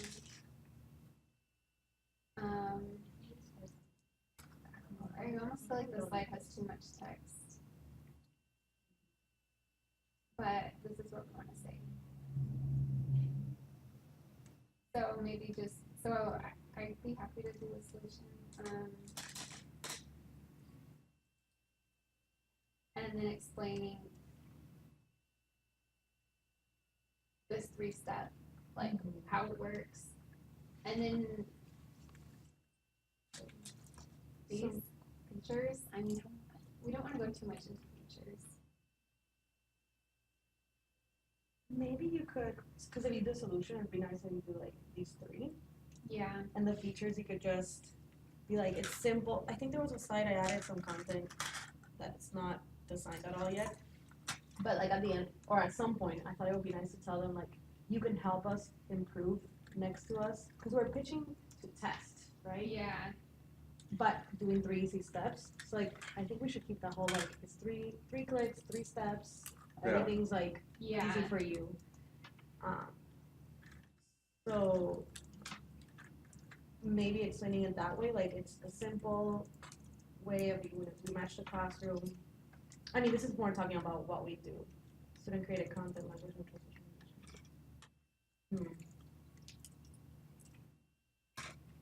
Maybe we can just, like on this, well, because we want to say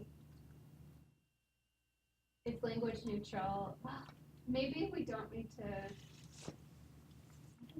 talk so much about the features because they're going to care more about this. With the benefit, yeah.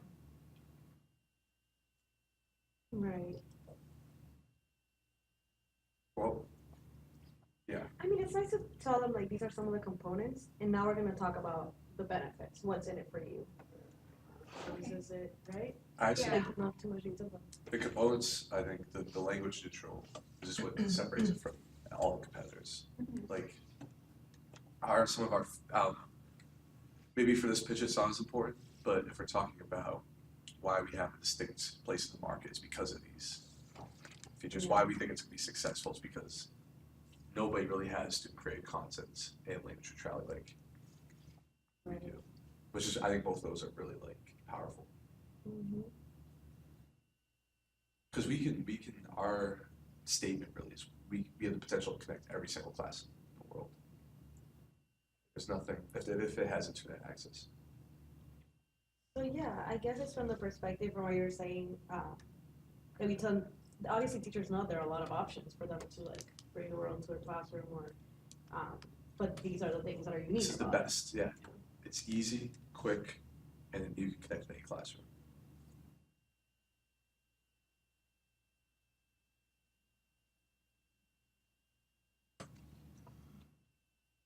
So Sorry. Should we?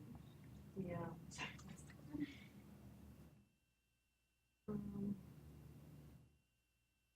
Or maybe in this part, because you're talking about classroom matching here, you know, the 3 things, actually just go with also like 3.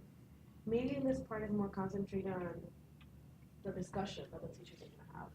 Like you're gonna lead discussions that are, and also like emphasize like this is language neutral and this is, and what you're gonna do is like you're gonna lead discussions in your classroom while another teacher is leading a discussion in their classroom. so explanation and discussions. Because that might be what they care about, because that's their responsibility. Yeah. So.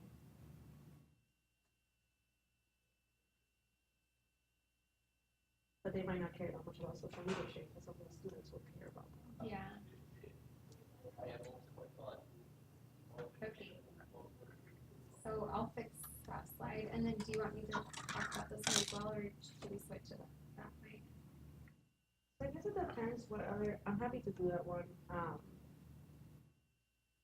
If we need, right, what else do we want to talk about? Like, do we really need to, we probably don't need to talk about our progress with them. Although,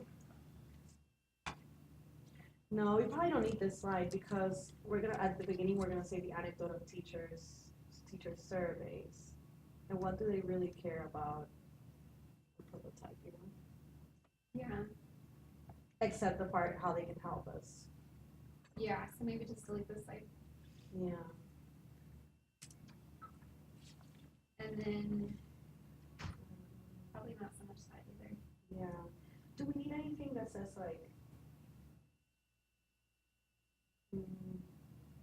when they're gonna help us, like, if we say you're gonna help us improve next to us with these 3 easy steps, do we need a plan for them to implement, or is that something?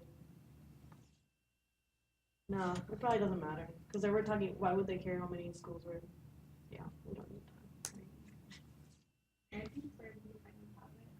We're probably fine without that too. Yeah. Then we Oh, get- I like this like action step. Yeah. oh, I love that. Is it, so it's 50,000? I changed it to 50 because that's 10 students per classroom now. So this is 20. 20 is like more. It's less jiggly. Like it'd be nice 1-to-1, but it's just the Jiggly? jiggly. Like Oh, a jingle. jingle. Oh, yeah. jiggly. Yeah, I not understood jiggly. jiggly too, and I was like, okay, sure. It's jiggly. I gotcha. I Yeah. gotcha. Should we end with that? Is that like the last emotion? Yeah. Okay, so I'm gonna do. I think we'll want to end with like we're 3 clicks away from a world full of empathy, or like non-cheesy but powerful. Yeah, 3 but, clicks away from the rest of the world, something like that. Yeah, like 6 degrees of separation. Or like, Okay, so you can bring the row into your classroom with 3 clicks, or So if I time myself tonight, I should take probably a minute and 30 seconds. so it's 5 minutes. But that makes sense because my stuff isn't as important as yours, Well, your stuff is the emotional part. right? So it's Which I'm gonna important. capture. I'm gonna start crying. You need to like get them. You're like, Yeah. I know. yeah. We Wait. need to really, because they might Wait, not listen where's to us at tomorrow? all. No, but I think, yeah, we should do like a minute. So it's 1.66.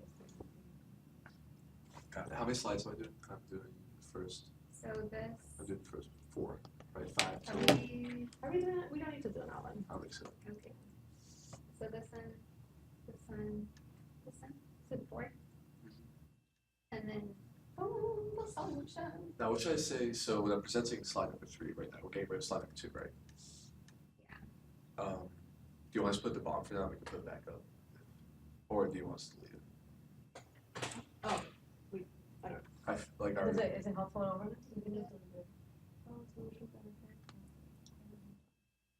An outline would be great if we had a 20-minute presentation for 5 minutes.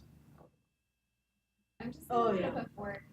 I mean, I don't think we want to show them that outline. I don't Yeah. think we need to show them that outline. Yeah. I'm just looking at it to see if it's helpful at all times. Do we want to talk about the benefit for? We have the benefit for students and parents here. And I think we need to rename, I put some notes to rename this, but we can talk about why your students would like this and how your parents are. On all these things where you said what need to be changed, do you want me to go into the document and change it, or should we just put new text boxes with it? Because I can it might be easier to do new text boxes because then we can edit them since they're like non-editable. Yeah, So I'll just copy all the text and put it in the text box cool, yeah. so you can edit it. Yeah, I can help with that too. Yeah, because I wasn't Sorry, sure. that's such a pain. I'm just- That was when I was like trying to like do all these screenshots for the pen. I think also in the solution you should bold some of the language, some of the key language that really sticks out. The solution, Solution. like brief, meaningful, share language, and then understanding and respect. Okay. Do you agree? Like I think, I think that's a really good idea. yeah, Yeah. because otherwise it looks like a blob. Yeah, it's like not readable. And that's the rule about PowerPoints. People will read your PowerPoint or they'll listen to you, but they won't do both at the same time, right? So yeah, you don't want that's. So you either need to look, it has to like, it's easy to make a PowerPoint that people are like, stop listening to you and are reading your slide because that has so much information, or It allows you to paraphrase easily too. You can just look over it and see the key words you need to say. Like Yeah. next one provides brief and meaningful experiences that you don't need to share language. Our goal is understanding and third last one. Understanding and empathy, right? everything. Everything. We're gonna solve Saving the We're just everything. floating around saving the I know, right? world. That's all we're gonna do. Okay, so Something I forgot. Oh yeah, for these things, I really did a good job. But should we create new ones? Because I know, like, I mean, it doesn't make sense to have it say market. Yeah. Like, whatever student is- What's the best is like, should we just create a text box? and then copy it and all of those.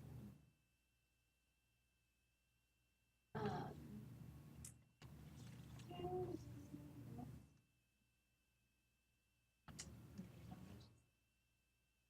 Put it a little closer and then have it say.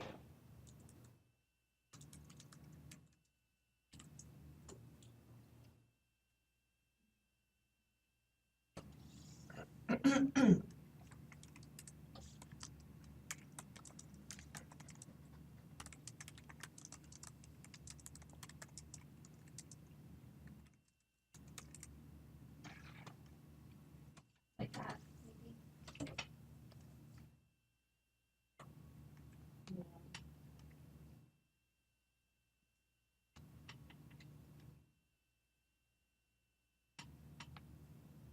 Is that okay? Yeah. Or should it be different? Should we create the same for the? You want me to copy that or Yeah. keep the?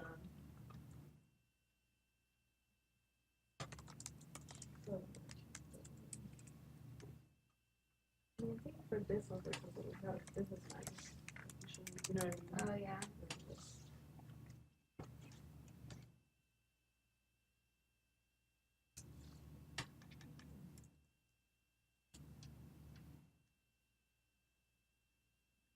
That though, so it matches that one. Yeah, right?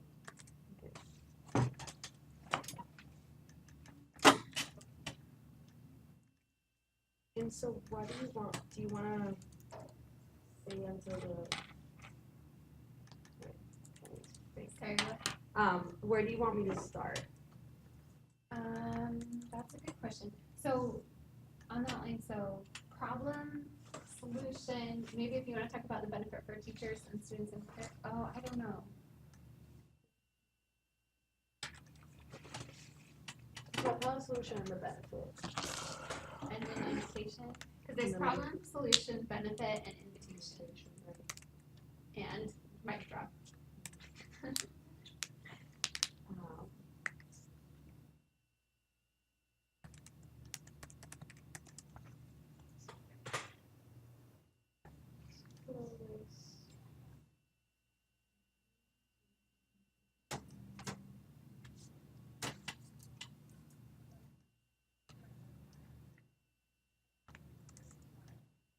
You could always have Rick, since he's doing the anecdotal stuff, you could always have it come back to the last one, or would that be weird? Maybe not. It's always nice to tie your beginning to your end. Mm-hmm. So I could say up to the, how you could help us, and then they come back and say, and Mm-hmm. have a lot of responsibility. So you're okay grabbing at the end, the mic drop at the end? yeah, Just like it seems like it comes around.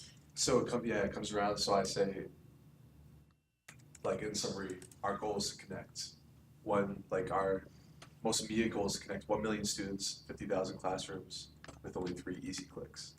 Next to us, 2017.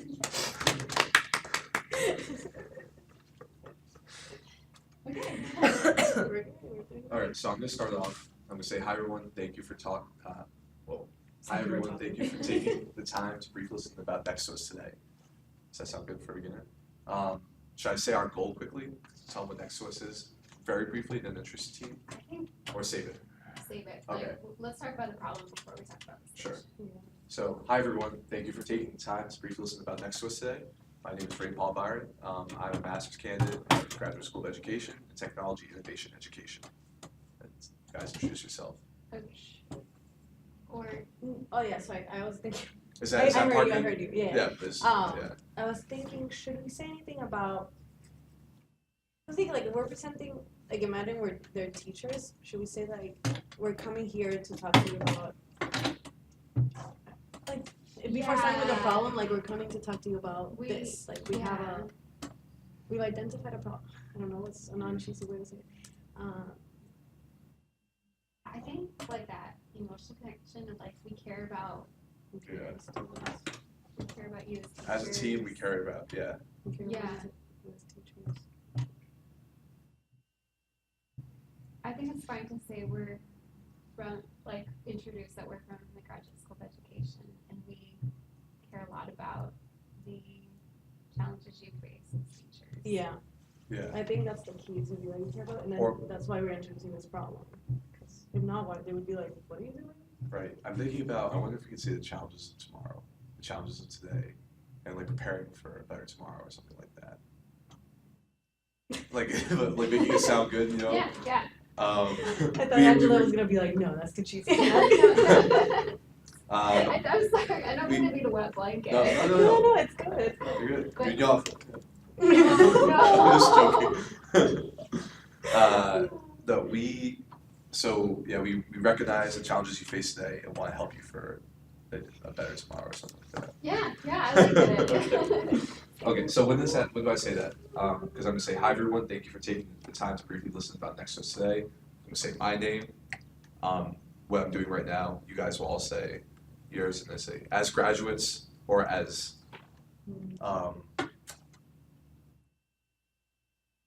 Or just say we care about, as a Yeah. team, we care Yeah. about. yeah, as a team and individuals that care about education. Why not? Because I've used care twice. Let's see. We care about, what was that you said? I didn't write it down, sorry. That's okay. We care about We care about the challenges we face as educators today. and then Ray For a says better that's tomorrow. really great about today and Yeah, tomorrow. as a team, we care about The challenges that You you face face today. in the classroom today, and we want to prepare for a better tomorrow. I'm not leaving, I'm just leaving. as a team. See we ya. care about the I'm done with challenges it. you face today.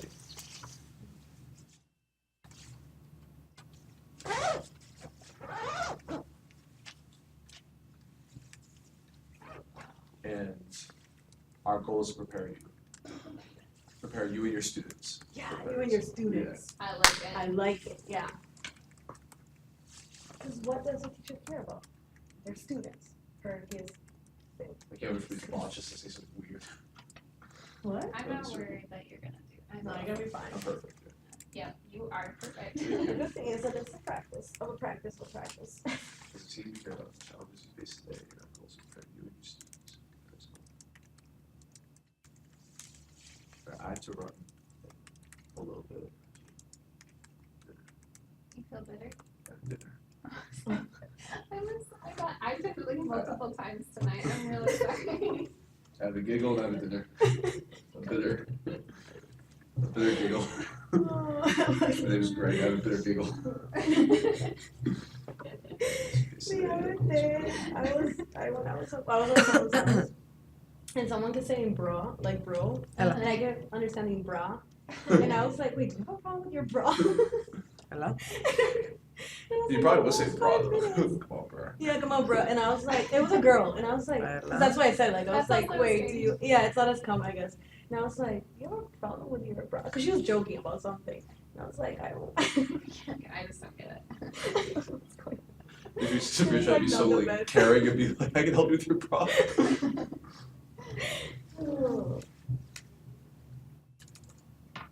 Okay, so let's start with benefits.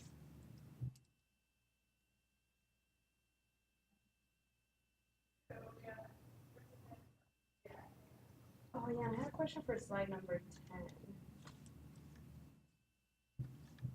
Uh-huh. Wait, are we missing something?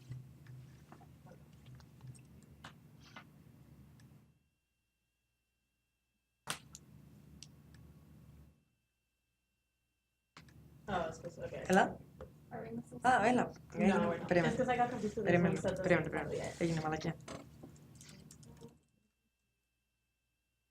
Δηλαδή μαλακία. Πρέπει. The one with that's a benefit to the parents. Should I remove the teachers and just have students and parents since we talk about benefit for teachers? Yeah. Right? Okay. Yep, I think so. Do you want me to do that right now? Well, I'll I'll put in text to this so that it's not. I'll put in text. Oh, we so can do you like edit text, it, yeah. But for right now. Cool. So then besides tweaking the slides. Έλα. Δεν είναι, είχα τα ακουστικά Do you want to do office Bluetooth, αλλά δεν είχαν συνδεθεί. Oh yeah, I can do that. Wait, let me make sure. Θέλω IT person, Yeah. administration.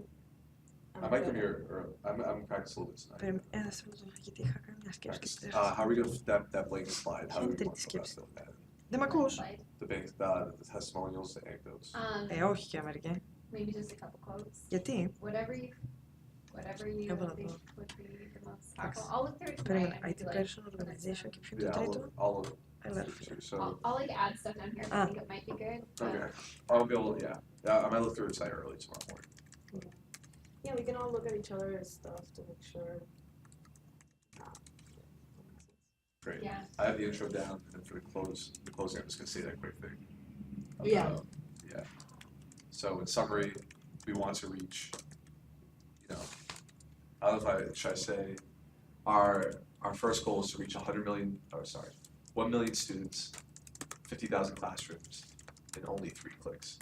Mm-hmm. Next one, Yeah. 2017. Be part Next of the was revolution. 2050. Future is now. Future is I feel good about it. I'm excited to do this. Yeah. Mm-hmm. I think we're for our first run at it, great prepared. And it's not like this is our first pitch. We've been pitching it for a while, in different forms. This is just our first organized. We did a presentation in Fox class. Yeah.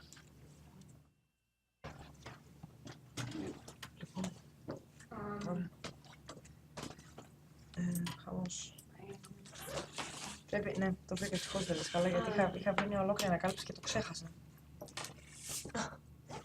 Great, I feel like I now know something more about you and I feel an emotional connection to this.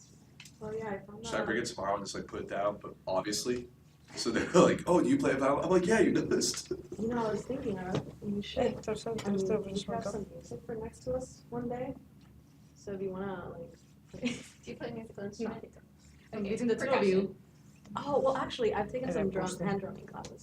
So As we an adult, got so I'm not very good. violin, You sing opera. percussion. I play in the harp.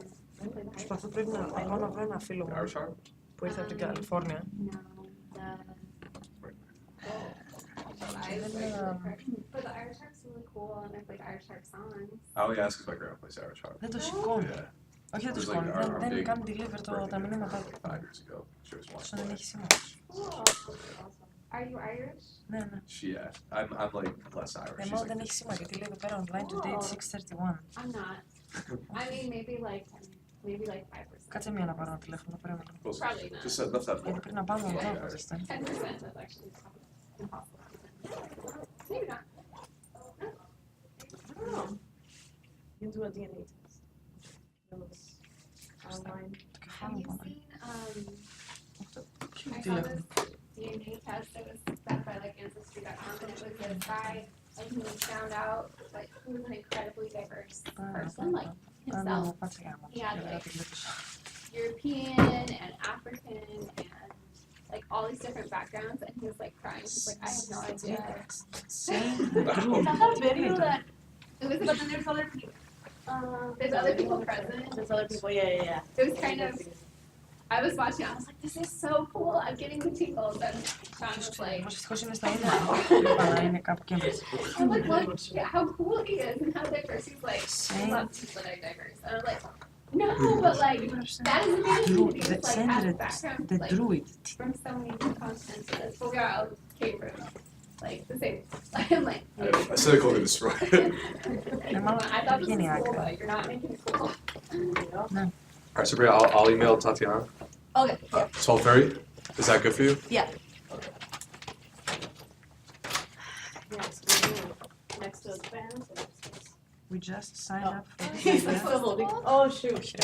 Everyone did it. and the buddy who got his I don't PhD know. from MIT and his older buddy was from MIT. The what?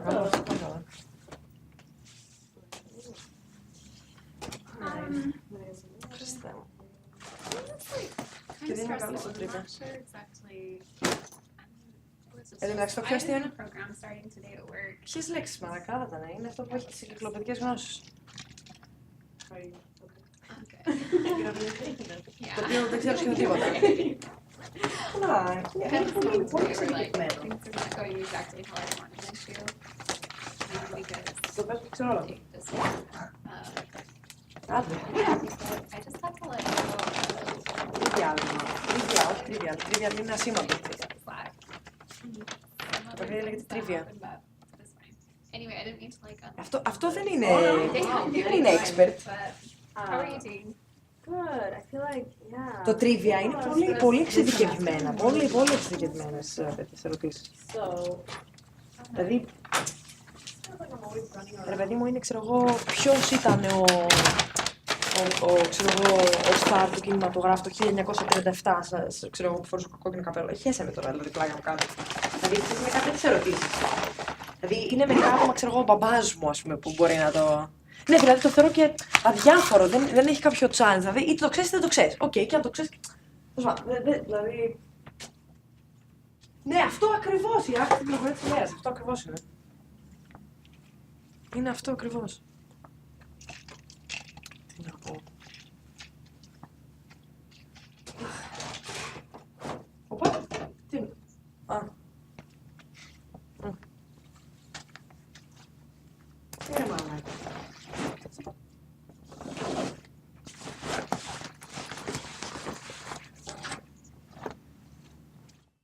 Να ακούσω. Γιατί... Α. Ρε μαλάκα, εσύ πού πήγες στην Ελλάδα, ρε μαλάκα, με τρελάνεις κι εσύ, ρε μαλάκα. Όλοι κάνουν αμά για να φύγουν και εσύ έκανες αμά για να επιστρέψεις. Ανάποδο, παιδί. Ναι, ρε μαλάκα. Τι να πω, δηλαδή ανάποδος άνθρωπος.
Come on, we are students. So they only have one. They only have one here. We have a one by itself here. Oh, wait, where's the controls? Like, I think control controls are unit up of here. that. Oh, they have a TV here too. Yeah. Oh yeah. So they will be But- just all projected with the same thing, or? Oh, I see. So, podium laptop 1, 2. Plug in a laptop to the podium. Oh, that's more. Wait. So we basically need, what we need is a super long GMI cable.